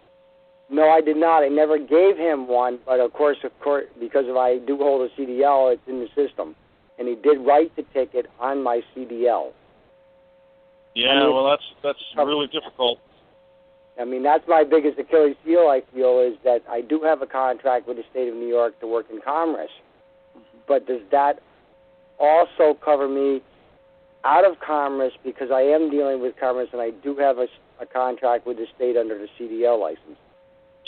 Technically, you're right that it shouldn't affect you when you're traveling between your home, when you're not doing it for hire. But again, they have the right to presume certain things because everything's under martial law, and you have to defeat that right in advance. And if you don't do it in advance, then you're probably going to lose, and you're probably better off just paying them off, settling the matter, and you got to do it in advance. All right, so what I need to do is create my sovereignty first and withdraw any contracts with the state. Now, will I have to give up my CDL to reserve my right of travel without any restrictions, i.e. a license or a registration? What I would do is don't even mention anything about the CDL, and just treat it as if you're the king. But if they stop you when you are doing it for hire, then you better pull that thing out. Oh, of course, sir. I understand the rule. I drove commercially for over 15 years cross country, so yes, I'm very much involved with all of the legalities of commerce and all the little petty ass rules and regulations, so to speak. Yeah, exactly. Well, I appreciate your time, sir. I figured that, so in order to just keep my mouth shut about that and just go in and go as that I am the king and you have no right to put this on me in the first place, because I do have a freedom of choice, which is my God-given right. Yeah, once you take away their presumption, you got to do that in advance. Though, if you try that now, I don't think it's going to hold much water. I mean, you could go in there with and tell them under Title 31, United States Code Section, or no, Title 18, United States Code Section 31, that it's only a driver's license only required if you're doing it for hire. And again, that's going to be up to that prosecutor. I mean, if he wants to be a jerk about it, I think he'll get away with it, quite frankly. But that would be where I would, just go in there and don't wait till it goes to court to deal with that prosecutor privately. And because once it goes to court, then it's just a matter of you're paying the fine. See what I'm saying? I understand. So my best shot is this next shot with the prosecutor to see which way he's going to go, whether or not he'll yield to what he should or what he's going to, or what he's been trained to do, so to speak. That's the way. There's a general guideline, which is choose your battles wisely.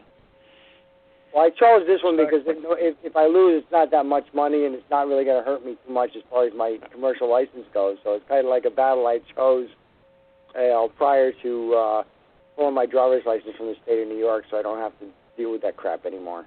Mm-hmm. Yeah, so again, like Bob was saying, you have to pick your battles. And so this is one battle that I'd probably settle, quite frankly, and or at least feel very, go and talk to the prosecutor and see if he's willing to, settle it somehow, but quite frankly, I'd be surprised if he did.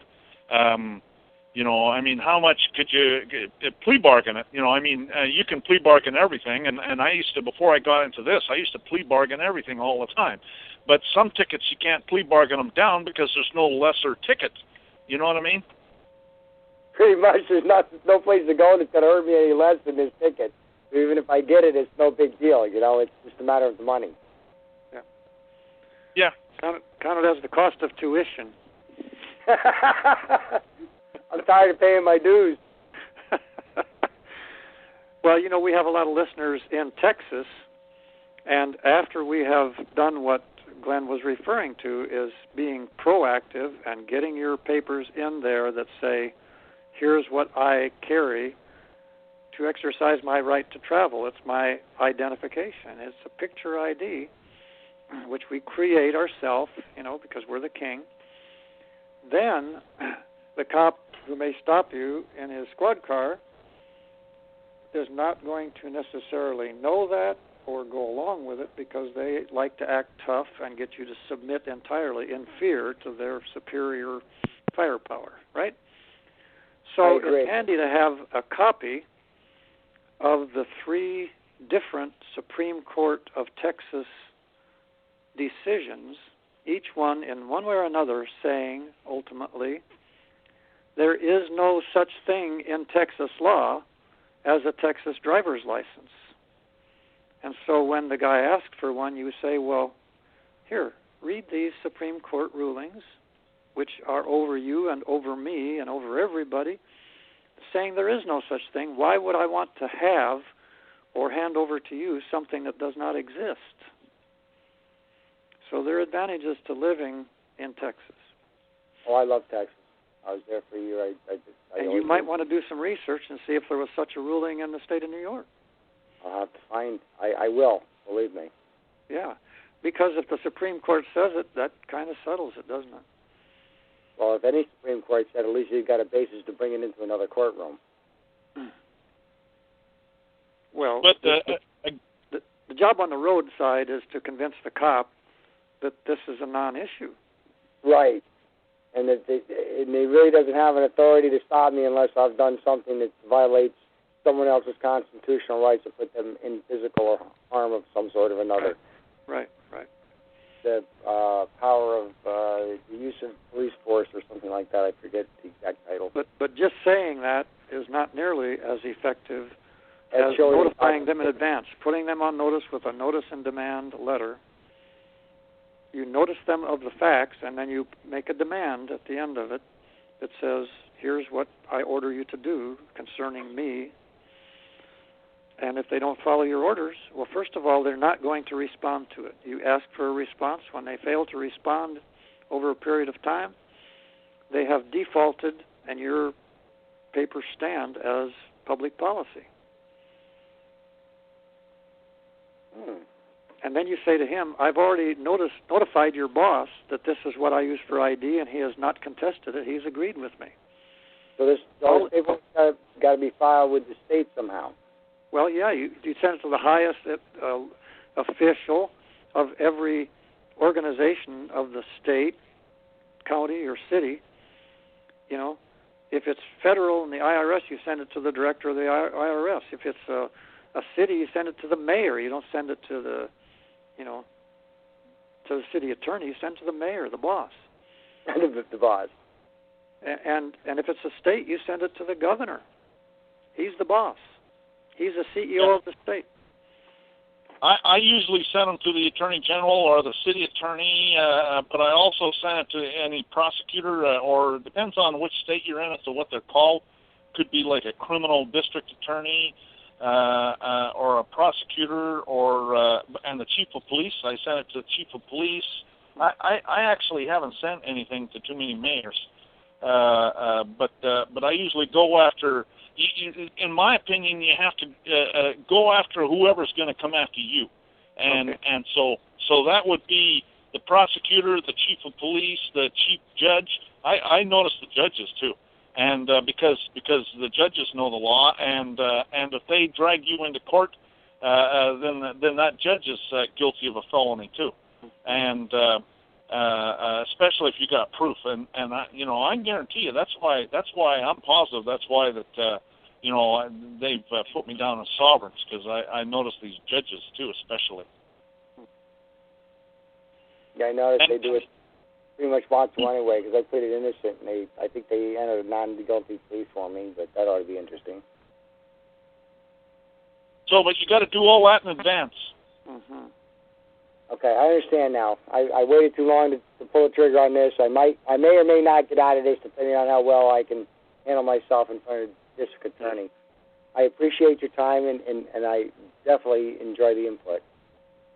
Well, the other thing that comes to mind is not only do that notice or notification, but carry a copy of it all with you so that you can say, here's what I sent, and they haven't disagreed with me. Right, and your proof of service. Mm-hmm. Yep. And always use registered mail. I always say certified mail is a waste of time, in my opinion. I always use registered mail. Yeah, because then they have to sign for it. Well, it's more than that. Registered mail is kept under lock and key, and there's a chain of custody that the post office keeps. And so they can't say that somebody tampered with this thing or anything like that. And if they want to argue about whether they got it, you can get the postmaster down there to testify, and you start bringing that up, then all of a sudden they'll drop that argument. Well, they love registration, of course, right? Well, and enslaving us? They love registration. That's their deal. Yeah. Every time they get you to sign your name, it's a new contract. That's right. You got them to register with you, basically. Oh, they don't want to enter into a contract with me. They couldn't afford it. Yeah. By the way, Bert, how did you hear about us? So you're out there in New York. Just kind of curious. My wife is very active in the different things. I've been researching, trying to become a sovereign citizen and get rid of some of this BS. I've successfully avoided taxes for the last few years on my income, my wages earned. And my wife dug you up. She listened to you last week, which was on, she's trying to... 2 weeks ago. 2 weeks ago on Facebook. So I've actually got a hold of you through Facebook, through the big social networks. Excellent. Yeah, I've been putting out on a bunch of groups. I've been putting out notices that on Facebook. Yeah, I've also belonged to Sovereignty. There's a couple of sovereignty pages that I go to. I'm doing a lot of research on trying to find out how to keep the government out of my pocket because I'm tired of it. I'm getting old. I can't afford to be paying their extortion money anymore. I need to live and be free again, like I was back in the 60s when this all started. You know, I've done my time. I deserve, you know, the fruits of my labor. And I'm actually very sad on where the government has taken this country. Got that right. Well, there's a growing number of people in the same situation you're in, fed up and ready to make a change. Starry, starry night. I would do anything in the world to protect America. Not the government, but America. And I think that it's too late. I really believe that we've lost our system and our way of life that our forefathers really meant for us to have. Hopefully, we can pull it out of this, but it doesn't look very, very good for the future of America. It's sad. No. I mean, from my view, it's going the exact same route the Nazi Germany did. We're going down. And, I agree with as far as Mr. Uncle Adolf's, you know, scenarios. This country's playing in the same scenarios, the same procedure, the same step by step that the Third Reich started when my buddy Mr. Adolf Hitler. I did a lot of research. I loved him as a kid. I didn't believe in what he did as far as killing people, but as far as the way he came up from nowhere, man, awesome. But I mean, this country's going in the same direction, and right. I don't know.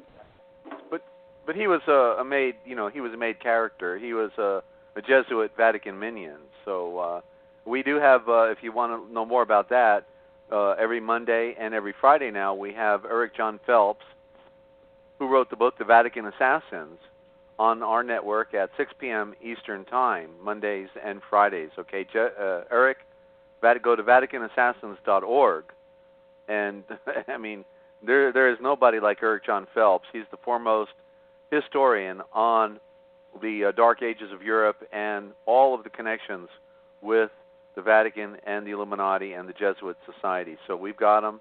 Feel free to join us, okay? And anything else, any other follow-up, Bert? We have another. No, I appreciate your input and your comments. I pretty much figured I was fighting the losing battle, but I was going to fight it anyway, just out of principle. But we'll see what happens. I'm hoping that I can at least convince them that let me walk to this crazy state. You know, they'll charge me $10 for the seatbelt ticket, and the county or the state gets some ridiculous fee of $85 just for walking in the door, whether you lose or not. It's crazy. It's out of hand. Well, right. Every judge is listed in their rules as a revenue officer. He's to produce revenue for the state or for the county or wherever he is. Well, that's their job, and that's the attorney's job is to transfer wealth from one person to another, and the other person happens to be the government, which they work for. Okay, Bert. Well, I appreciate your time, and thank you for your input. Feel free to stop on back and I'll let's be have listening. you on the phone. All right. And we'll mute you out, and we're just going to do a station ID real quick, and you are tuned in right here to therealpublicradio.net. Always got that word "the" in front of it. That's the breath, the heh from ancient times. The real brother, the real brother. Therealpublicradio.net, brother. Therealpublicradio.net. Okay, we're not commercial, and you notice we just keep on rolling. Okay, without commercials. Isn't that wild? I mean, we must be crazy, right? Of course, we're crazy, because we think we can do it, and by the grace of our Maker, you know, we've been doing it for 4 years now on the network, going into our 5th year, I guess, and. But we do have a burden of trying to pay the bills, okay? So please keep that in mind. And we can use a donation, any size. You can get the audio for any size donation. And then even if you don't have the funny money, we'll still get you the audio. Just go to the archive page. Instructions are there. And if you want to get a copy of the Real Da Vinci Code Dictionary, the Etymological Dictionary, Making History, the most important dictionary in modern time, I'm not bragging, okay? It's just a fact. It's because the code has been broken, and the Da Vinci Code is just a big fraud. I capitalized on the slogan because I recognized that I actually had the real Da Vinci Code, and so it's now in print. Okay, $20 donation or greater. You'll help keep us on the air. You're going to be real happy to get it. So it's a win-win. Okay, win-win. And you know, as we were talking last week about a movement, if you want to be a part of a movement, you got to move. You got to act. You got to do something proactive. You can't just listen. You got to do something. And I know we've got, you know, the most sophisticated listeners out here in the Republic of Texas. But just keep that in mind, all right? And also, I'm coming up with another history in the making that you can participate in, and we're putting the polish to it. And within 2 weeks, 3 weeks, it's going to be fully active. But in the meantime, you can check out the website. There's an application you can download, and you can be involved. Right? It's a cooperative. It's a way to help other people and even help yourself. Go to onecapitalsolution.com. That's the number one, onecapitalsolution.com, and check it out. All right, and go to the application page if you want to be involved. But we're trying to be creative in, you know, being able to accomplish all the things that we need to do, and I haven't found a millionaire yet that's going to help us, so it looks like we're going to have to do it ourselves. So thanks for your consideration, and now let's get on to our callers. So it looks like we've got Mineola, Texas. Just state your first name, would you please? And you're on with Senator Bob Wilson. Hey guys, Michael Brady here. Michael, good to have you. Hey Bob, are you there? Or is that you I'm talking to, Bob? Except I was on mute. Yes, I'm here. Okay, stop doing that. I just wanted to give you an update. I've been a little under the weather, that kind of thing. But I've got with the request I've gotten for the IDs for the Republic, kind of ties into what I heard a little bit earlier about guys getting pulled over, stopped, and whatever. Share a little story with you. Hey, hold on, Michael. Speak up. You're a little low. Okay, is that better? A little better. I'll try to boost you on this end. Just speak real loud. Go ahead. Okay. Where was I? I got pulled over here a couple months ago, and the state trooper had no idea. He assumed that I was in commerce, if he even knew. And so I pulled out my RT traveler identification, and he stole that and decided to arrest me anyway. And we had a lively conversation on the side of the road about the Republic of Texas. So they're well versed on who we are. Mm-hmm. And he decided, well, I can, and he actually told me this, I can let you go or I can arrest you. And I said, well, I think I had an outstanding ticket, I forget. But so he arrested me. It cost me $1,500 to get out. And so now I'm going to have to sue him in his personal capacity. But someone had said something earlier about notifying the powers that be of our status. Now, I've done that in one county, and in 2005, I renounced my United States corporate citizenship and announced my Republic of Texas national citizenship. But I don't carry that wherever I go. And, of course, if one county's got it, all the other counties don't automatically have it. So can you back up and give a little brief synopsis? I think we're running out of time here, of what you should carry with you. But like I say, this particular state trooper didn't care. He was going to take me down anyway. Mm. He figured that $1,500 for the county and probably whatever his cut was better than letting me go.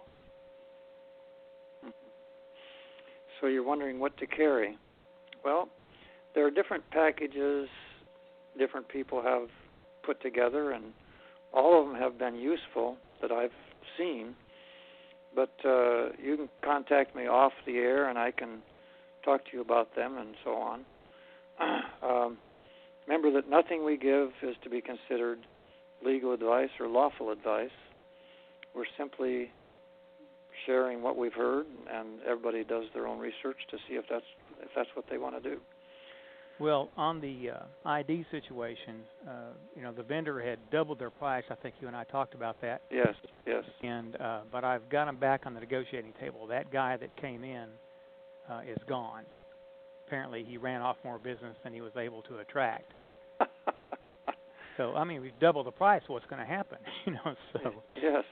So we should be back in the running here long. I'll know Monday or Tuesday how it's going to work out. And I'm also seeking out other vendors. What about passports? That same thing. Other vendors for our passports and our IDs. Yeah, because we really need to get some passports. Well, and I need to get some more information. I think someone was going to send it to me about, we had to go to The Hague, and I went to the Universal Postal Union a couple of years ago and just got stonewalled. We had to be a member of the UPU in order to get a passport. And someone had mentioned something earlier, and maybe I was dreaming because, like I say, I've been in ill health for a while. But someone had mentioned something about a passport that looks like it might be more doable, but I forget what they said. I've been going through my emails and I can't find it. Does that ring a bell for anybody? Well, you got World Services out of Washington, D.C., worldservices.com, I guess. And they do make passports, but, it's one of those hit-and-miss things. Well, the problem was that as a nation, no one would make a passport for us until we were recognized by the Universal Postal Union. They wouldn't recognize us unless we were a member of the United Nations. So that's where I got stonewalled. Because we, by definition, don't want to be a part of the United Nations. Right. We can't be. So they try to keep a monopoly on that service or that recognition. Right. So if we come up with our own, the question would be, who's going to recognize it? It seems to me that we'd have to go to each state and each country, and I sent out letters 2 years ago and didn't get much response back as to what entity I would apply to in that government to get our passport recognized. And I was going to do it one nation at a time. Mm-hmm. And I, so far, gotten nowhere with that. Well, but first of all, we got to get a passport. We got to have one that and what I would say is, there's different countries around the world make their passports in different ways. I've seen passports from some European countries that are red, but they're all generally about the same size, and they have generally the same type of information in them. Yeah, that's not a problem. The logistics on the passport, I can pull up a proof tomorrow, Monday or Tuesday, because I've already done that. The problem that we ran into was the expense of the hologram on both our state, our national ID, traveler's ID, and the passport. Because and then you got to get the hologram into the international book of driver's license and or passports. And I've got all the information. I've talked to the girl so much that she's tired of hearing my voice. And she's the one, I think, who told me, we have to go to The Hague or go to Sweden or Switzerland or whatever it was. And I've just been beating my head against the wall, for 2 or 3 years on this. So the design of the passport's no problem. I do that. That's, I designed our coins. I designed our traveler's ID and the passport. So that's a piece of cake. It's just getting recognized by the appropriate. I think what we should do is just like they have these world passports and people just use them, and so whether they recognize them or not, that's a separate issue. I think what we need to do is just start issuing those things and start using them, and then as more and more people use them, then there'll be a certain amount of pressure on them to recognize them, and then also another thing we can do is there's certain countries that are in treaties that recognize Texas, and so we can pressure them to recognize the passports, and that kind of thing. Right, I've worked on that, but let me tell you something about just using them. When I go to the airport, before the officer stole my Republic of Texas ID, I would present that to them, and they would say, "Wow, I've never seen one of these before. And I would say, you'll see a lot more of them pretty soon. And some of them would call a supervisor over, and some of them would say, you got any other ID? I said, well, I got my Sam's card. And they'd look at the Sam's card and look at the picture, and I say, look at the picture. This is me. I said, it really doesn't matter what's on that passport. This is me you're looking at, okay? And all the information's on there, my address, my phone number, everything's there if you need to get me. If you think I'm a terrorist, you know where I'm at. Not a problem. What's the problem other than the fact that I'm not in your little blue book? And so I've never been denied a flight. No, and I use my homemade ID all the time, and I point out this is a government issued ID. It says right there it is, and they agree. And so that's why I say you ought to just start issuing the thing. I'll buy one, and we need to start using them, and then start the countries that we have. I'm a charge d'affaires, and so this is something that. You could talk to the president, and he could give me instructions. This would be something that we can work with some of these countries on. Is first of all, the countries that we are already in treaties with, we can start approaching them about recognizing our passport, and that would be the first place to start. But then also start talking to other countries about treaties of recognition. Well, I agree, and I'm sorry, who am I talking to? This is Glenn Fern. Glenn, okay. I didn't know you were charged d'affaires. Huh? I didn't know you were charged d'affaires. Yes, I am. I've been out of circulation for a while, so that's what happens. I'm not up on the latest stuff. So I almost died, so at least I'm glad to be here. So how are you actually feeling now, Mike? Still a little punk. Yeah. Don't have too much strength. This is my second day to be kind of up and sitting. Okay, well, I'm glad you're on your feet again. So I'm on my butt. I've been at my desk since 1:30, which for me is a record right now. So I'm nursing myself back to health, and I'm getting there. So with that comes, I've got to get this part of my job back up and running. Yes. But I think that's, in my opinion, that's the way to approach it. Is to make these passports, and so then we have something that we can show them that we want them to approve, and have people using them. Okay, we can do this immediately. Just have everyone who wants a passport. What I need is all their information, date of birth, just the regular stuff that would be on a driver's license or anything like that. And I can make up the passports and get them printed. And I just need to get a new quote because, like I say, they were trying to overcharge us, for the logo. And the logo is a big deal because when you go to the airport and if they shine their little magic light on it, and if a hologram doesn't show up. That's when they pull out the goons and try to arrest you. So you got to have some kind of hologram, even if they don't recognize it. And that's fine, and that's good that you're doing that kind of homework.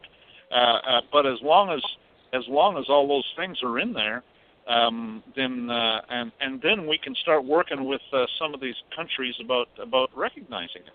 Well, yeah, well, absolutely. To supplement what you just. Before I went down physically, I was with a lot of these countries we have treaties with. And so I've just got to dig up all that correspondence and pick up where we left off. Yeah. To supplement what you were saying, there are a number of us who are working diligently on becoming recognized by other nations in a variety of ways, which I won't go into right now.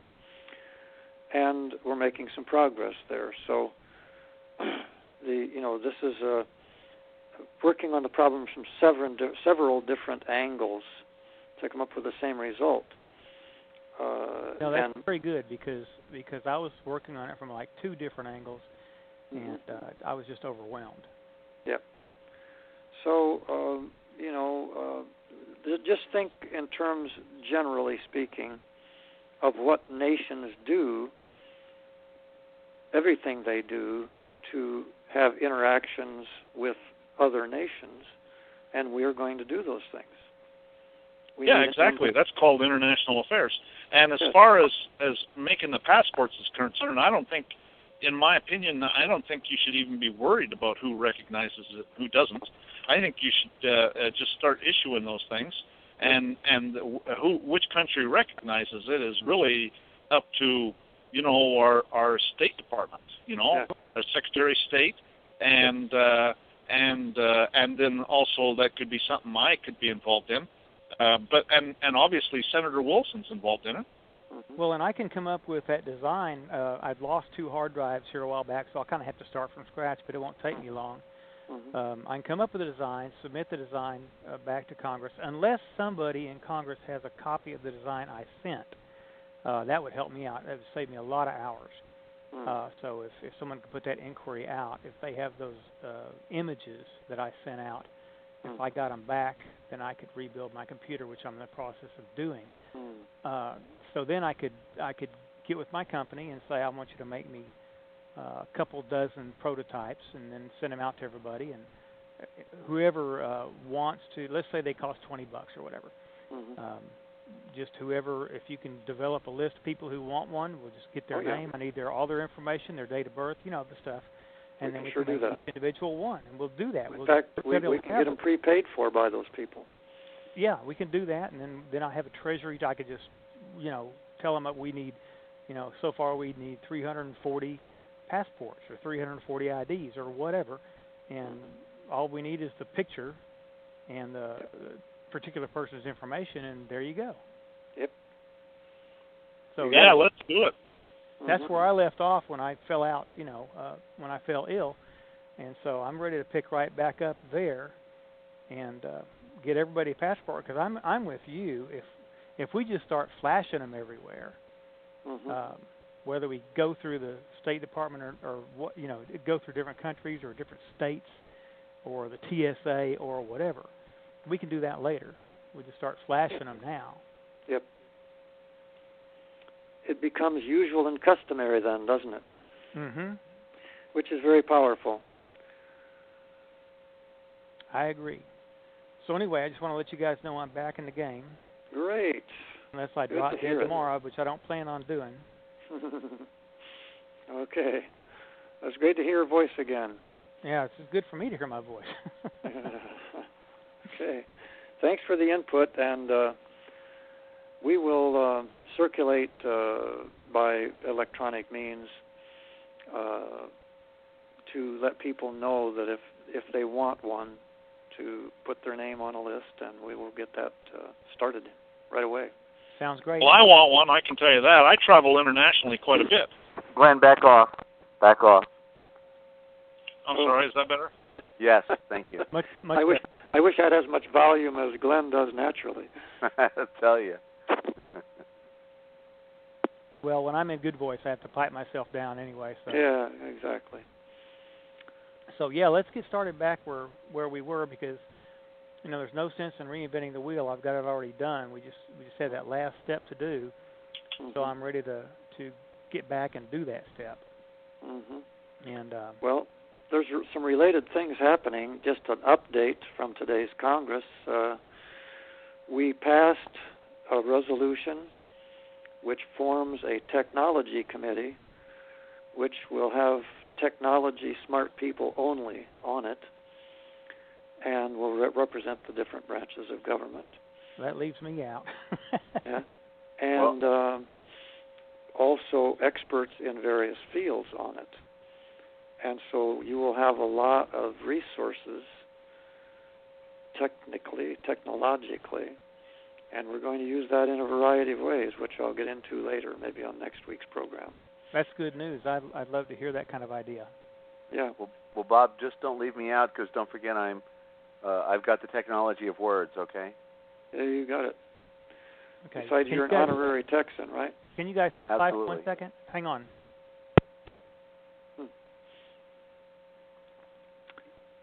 I guess he dropped off, but you got a copy of my dictionary, didn't you?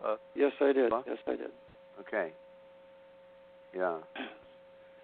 So we're making some major steps forward in being a nation, acting like a nation, doing the things that a nation does.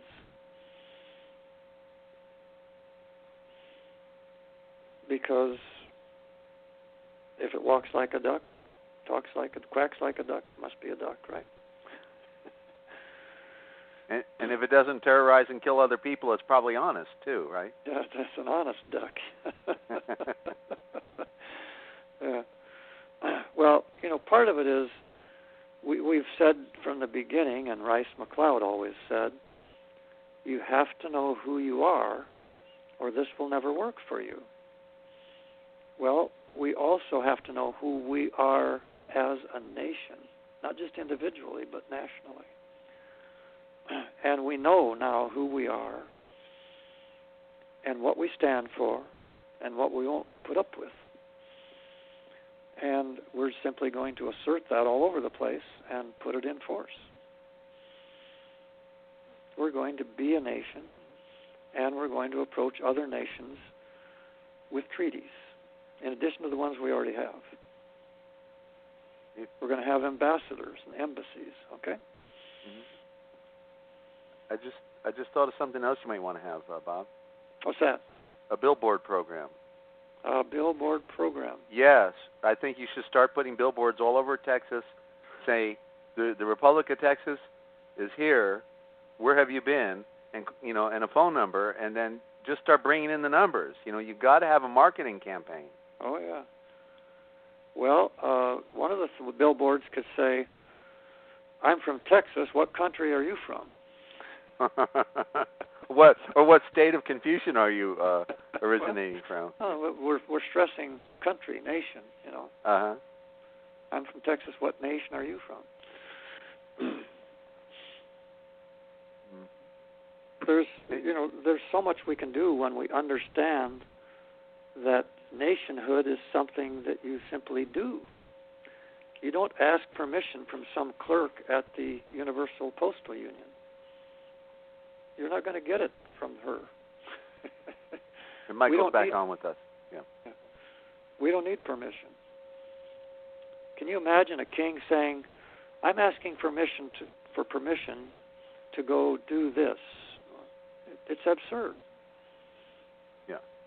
Well, and I agree. It's like joining the League of Nations. We don't need to join a League of Nations.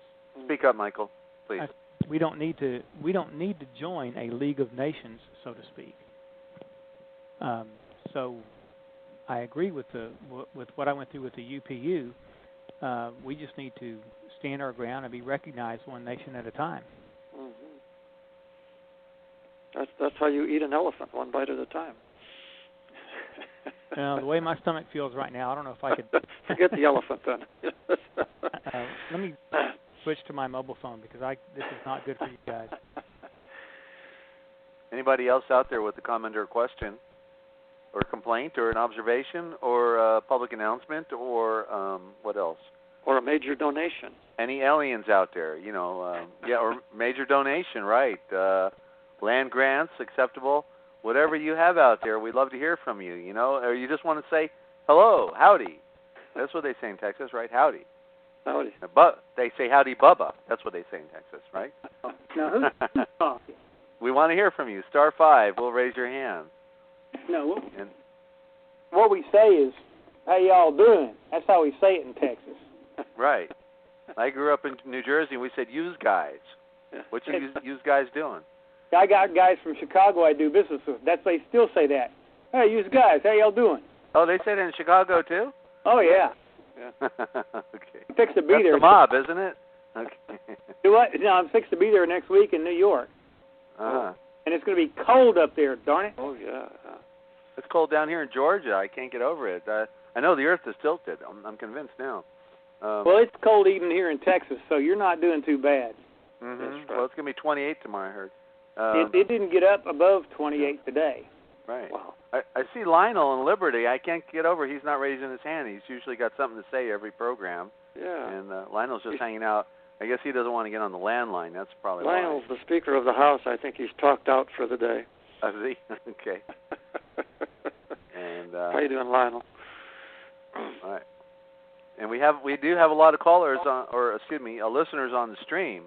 And the contact or the main number to call on the conference lines right there on the home index page, and you can get on and say hello. Okay, we got Lionel now. He heard us, so let's got Lionel in Liberty, Texas. Hey, Lionel. Hey, brothers. How y'all doing? Very good, but you got to back off that microphone. Okay, how about now? No, you got to back further away. Okay, let's see if I can go to get off of mute. Wait, you're not on speakerphone, right? You're on a regular. You're not on speaker. I'll have to call a brother's landline. I'll be back. Yeah. There you go. We know that now. Yeah. We know that trick. Yeah. Hey, while he's getting off of this and coming back on a landline, another interesting thing happened today. We always have visitors visiting Congress, and today we had a visitor who was part of the Republic of Texas 10, 15 years ago, but he was in the movie The Alamo with John Wayne. He actually appeared in the movie. Right, you're talking about John Hamilton. Yes, Yeah, I sure miss John. He was a friend of mine. Yeah, he was with us today. Outstanding. In fact, we gave him a DVD of the presentation that includes excerpts from that movie and also Rice McLeod describing the Republic. And John, when I last saw John, it was the time I was the state of Texas kidnapped my daughter, and I was trying to get her back down there in Corpus Christi and lost a battle. But John was battling cancer back then, so he toughed it out. He toughed it out. He wears a stocking cap, but he's up and moving around on his own. And one of the guys, Bob Taylor, one of our representatives, had a photograph of John Wayne. Next to him was John's mother, and then John Hamilton himself. A picture of the three of them in front of a saloon, and some writing on that photograph. It was very interesting and touching. Wow, outstanding. Yeah. Did you mention to John that we were working together? No, because I didn't remember that you knew him. But we'll be talking with him and let him know. You tell him I said hello, okay? Okay. And give me a call. Okay, will do. What kind of cancer is he recovering from? I don't remember what it was. And I didn't hear what it was. Well, if anyone can find out, that's what I do for a living. So, speak up, Michael. If y'all can put him in touch with me, maybe I can help. Okay. Outstanding. What do you do, Michael? Well, I'm a naturopath by trade, and I specialize in electronic pain management. And which is kind of ironic because my gut pain is internal organs are the only thing that don't respond to electronic pain management. But migraines and headaches and joint pain and cancer and stuff like that all do. And so, and plus being a naturopath, there are ways to help your body get a very robust and be able to cure itself of cancer, basically. So I've been doing this for 20 years. And the only patient I ever lost was one who came back into the medical fold back in Hot Springs, and I had him on the mend, had sent him to Germany, got all the good treatments, and the medical doctors literally, physically, took his medication away and put him back on chemo and radiation, and within 6 weeks he was dead. So I have a lot against the American medical establishment. Yeah, no doubt. And yet they would try to put me in jail if they get a chance. Yeah, they outlawed naturopaths in Florida. I didn't realize that. I've got some friends down there. When did they do that? Well, it's probably been something that's been around a long time now. But basically, if you claim to be a naturopath, you're risking going to prison, and like in Florida. No, I didn't realize that. I'll have to look it up. We have about 1,700 naturopaths in Texas, although there are no licenses in Texas. They won't license it. Yeah. We practice anyway. Right. Well, what practice is a bad. Practice is, sort of like what they do until they get it right. Perform may be the better word. Well, no, we at least realize that we're still practicing. Well, that's true. I know. I call them RDs because they think they're real doctors. They don't realize they're still practicing. They think they've got it down. Mm-hmm. And, of course, okay. $1 billion with chemo and radiation, and we as naturopaths really don't make jack getting someone healthy. Like some of these guys will say, oh, you're just screwing these people out of their money. You know, you're charging them $3,000, $5,000, you know, $8,000, whatever. And I said, yeah.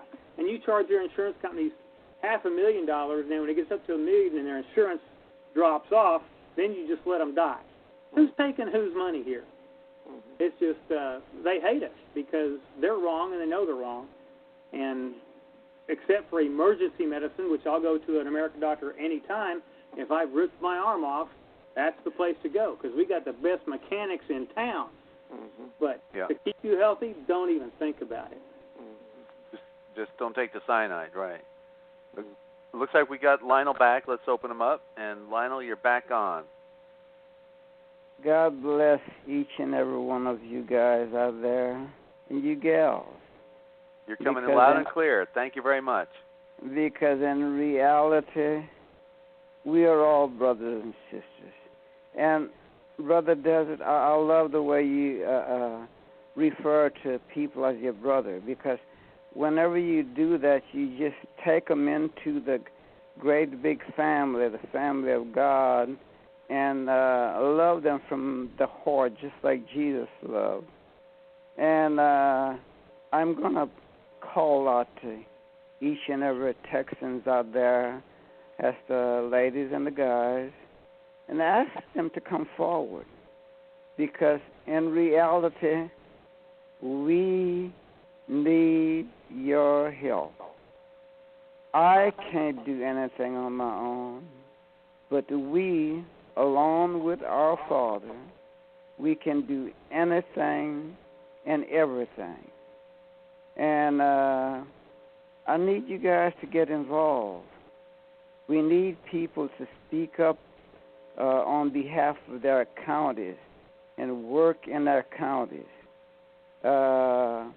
Because that's the only way Texas is really going to move forward, by people taking a stand. And once you take a stand, there's nothing you can do, but you have to stand with your Creator and with our Lord and Savior Jesus Christ. Otherwise, the game will never be won.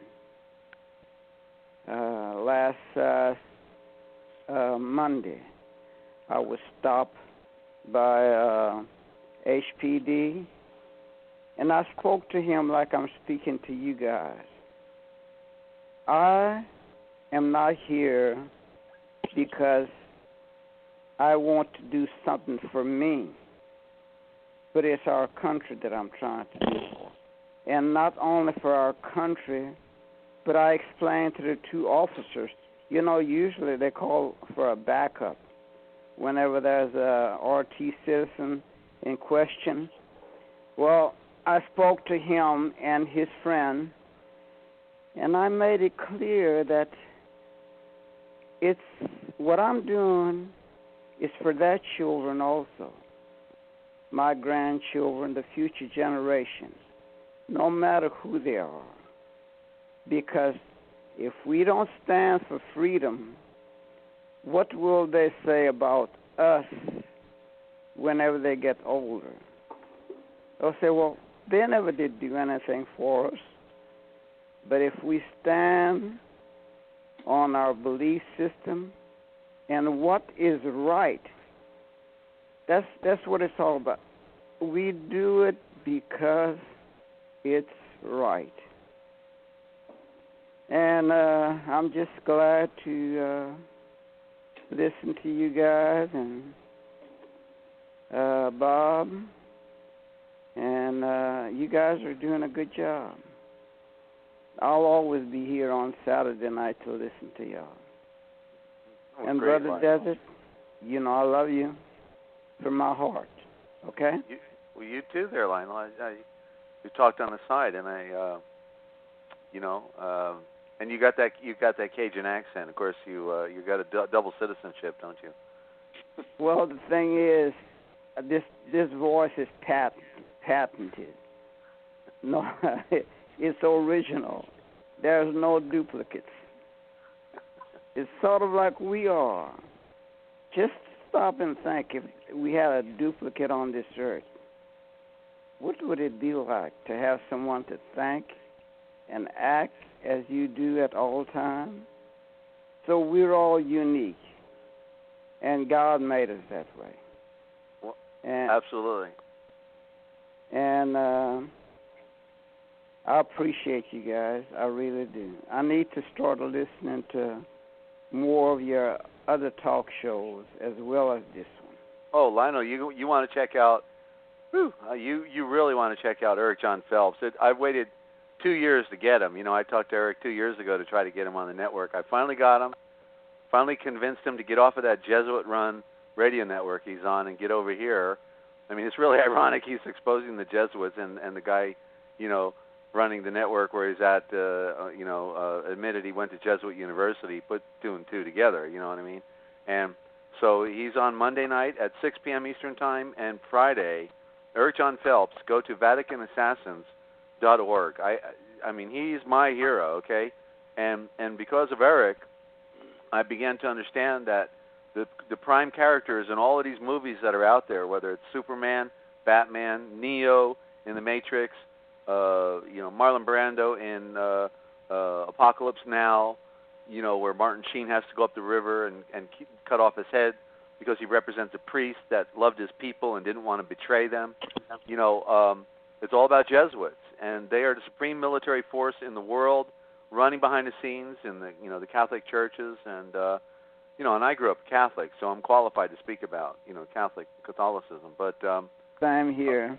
Yeah. It's just that, and there's good people in all of these institutions, even in Freemasonry, whatever. There's good people, but at the top, we got to talk about the top echelon that's got us on the string and on the hook, and we've got to be set free from all of the illusions. But Eric, he is I don't even know how he's alive right now with all the exposing he's doing. But he says that they even have their own honor system, and therefore that's why he can roll with it, But you'll enjoy Eric. So come on by, 6 p.m. Mondays and Fridays, Lionel, and join us. Okay. Right? Okay, I'll do that. Oh, very good, sir. And any other follow-up? That will be it. And I appreciate you guys. I really do. Okay, God bless we'll talk to you. each and every one of you. Peace and love, brother. Okay. And we'll meet you out. And Michael, any follow-up on your end? No, I'm interested about Eric John Phelps because I worked in the ministry with Dr. Alberto Rivera. You're kidding. Do what? I said you're kidding. Wow. Yeah, no, me and my wife worked with him for a couple of years, and every once in a while I'm still in contact with Nori, his wife.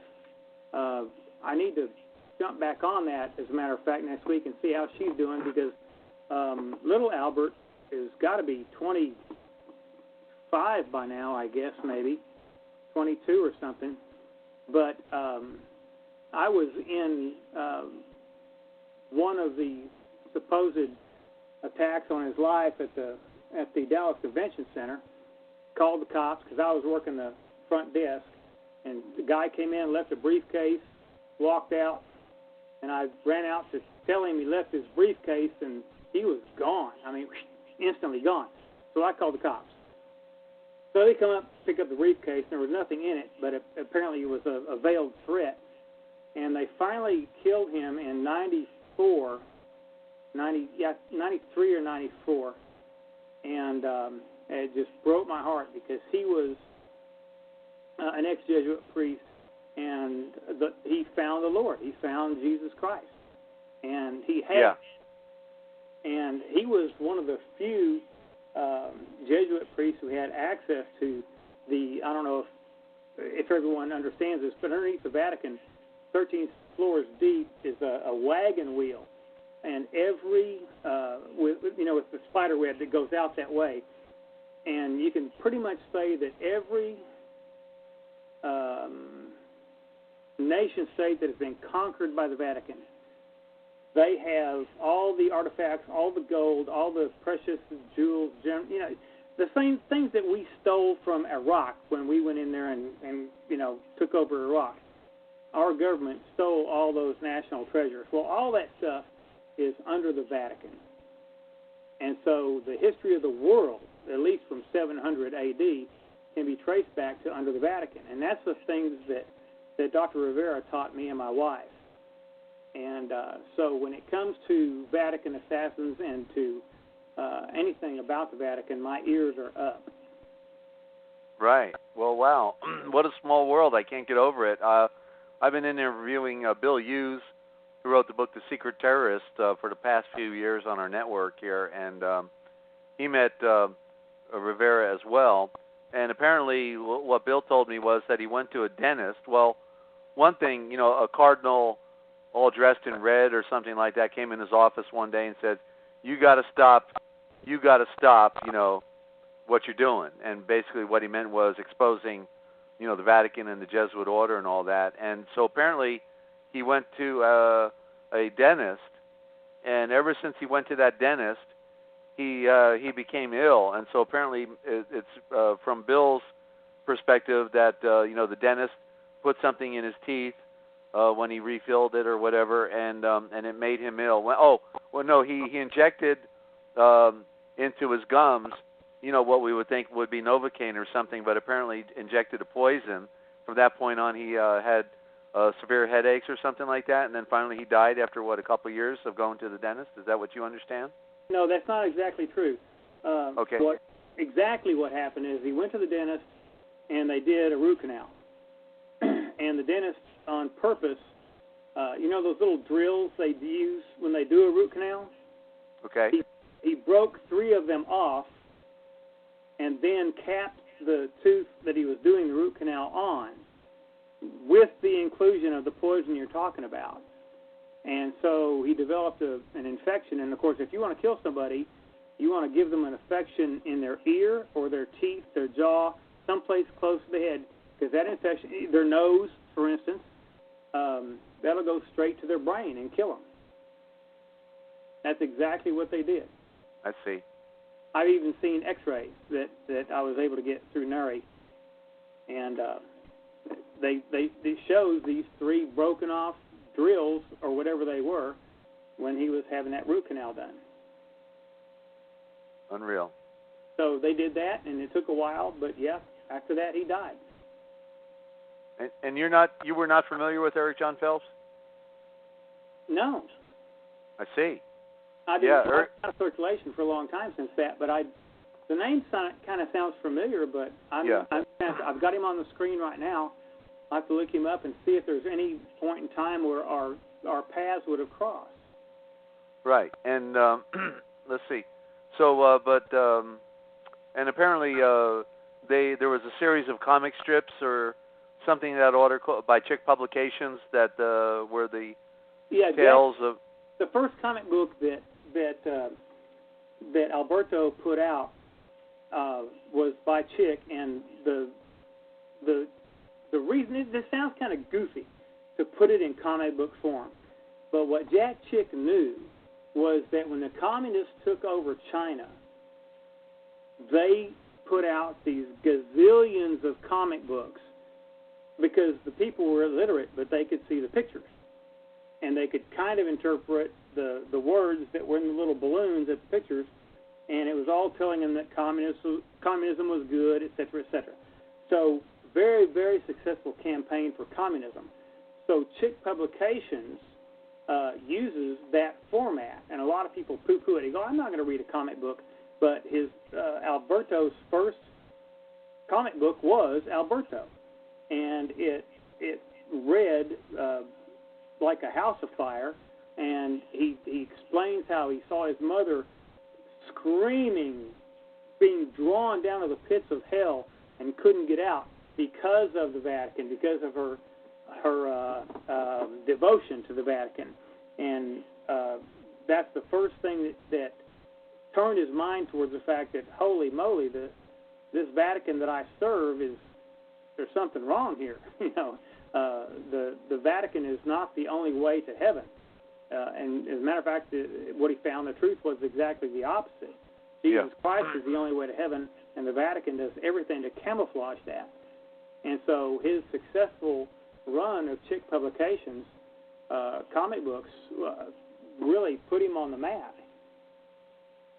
Yeah, I'd love to see a sample of that. I've never seen those publications, but apparently they're still out from what Bill was saying. So well, they are. Just do a search on Jack Chick or Chick Publications, you can still get reprints. Outstanding. Well, very good. Yeah, stop on by Monday and Friday at 6 p.m. Eastern Time, Michael. And if you ever want to do a health program, love to produce one for you as well, okay? That'd be great. I'd love to. Okay, well, give me a call. That are currently in the headlines and killing lots of people, like the fact that they're fluoridating our water, and that's what Hitler did. Nice trick, dumps people down and makes them docile. And the United States has just passed legislation just this last week that mandates fluoridated water everywhere.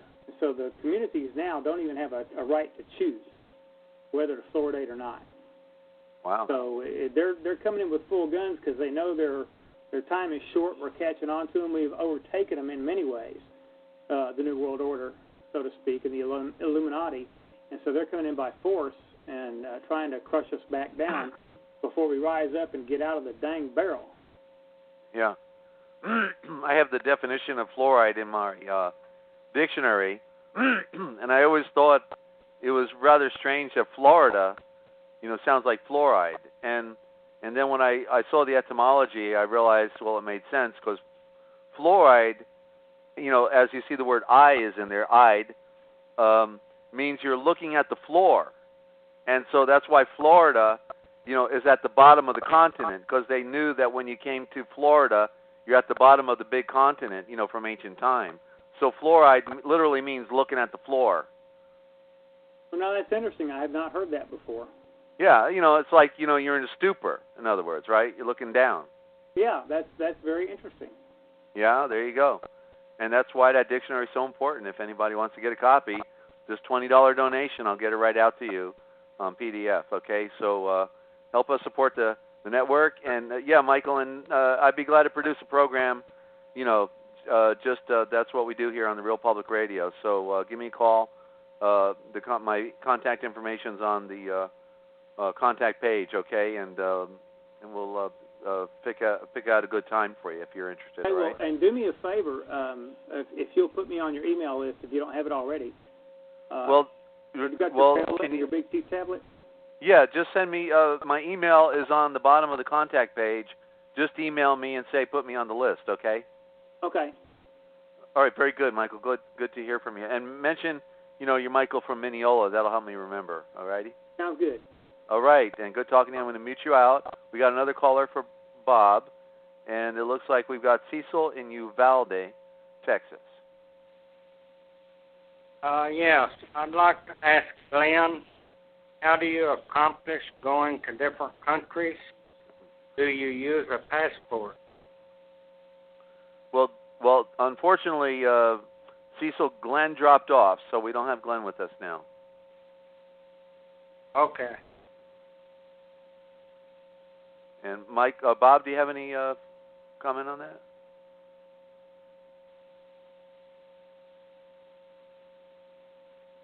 Well, Bob's on the line, but we're not hearing from him. Yeah, I'm on the line, but I was muted again. You were muted, all right. I do that so I don't maybe cough and make a big noise. But we probably have to wait till Glenn's back next week on that one. Okay, Cecil? Cecil, you know how to contact Glenn, don't you? No. Yes, how do you contact Glenn? Bob, do you have a phone number? Probably email. It's Engineer Win. Just the word engineer followed by W-I-N. Slowly. I'm not really good at E-N-I. Oh, engineer is E-N-G. E-N-G. I-N. E-E-R. I'm sorry. Ends in E-E-R. Engineer, the regular spelling for engineer. E-N-G-I-N. E-E-R. Okay. Engineer, what? W-I-N, win. Yeah. Uh-huh. As in a winner. And then it is at, let me look here.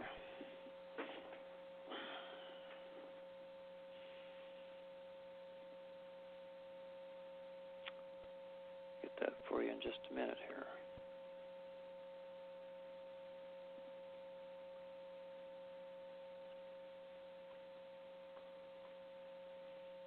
While Bob's looking for that, I just want to mention, I'm going to bring on, right after this presentation here, my all-time favorite interview and classic with Mary Gardner on the Hidden Souls of Words. Okay, we go. It's funny, I start interviewing Mary, but then she starts interviewing me on the words, so we go back and forth. But this is really, in honor of the Texas Republic, and I just thought all of you out there, would love to hear this. It's a short interview, and so just stay on. Coming up next, okay? The Hidden Souls of Words, what they didn't want you to know, but we tell right here. Bob? Yeah, it's coming up now.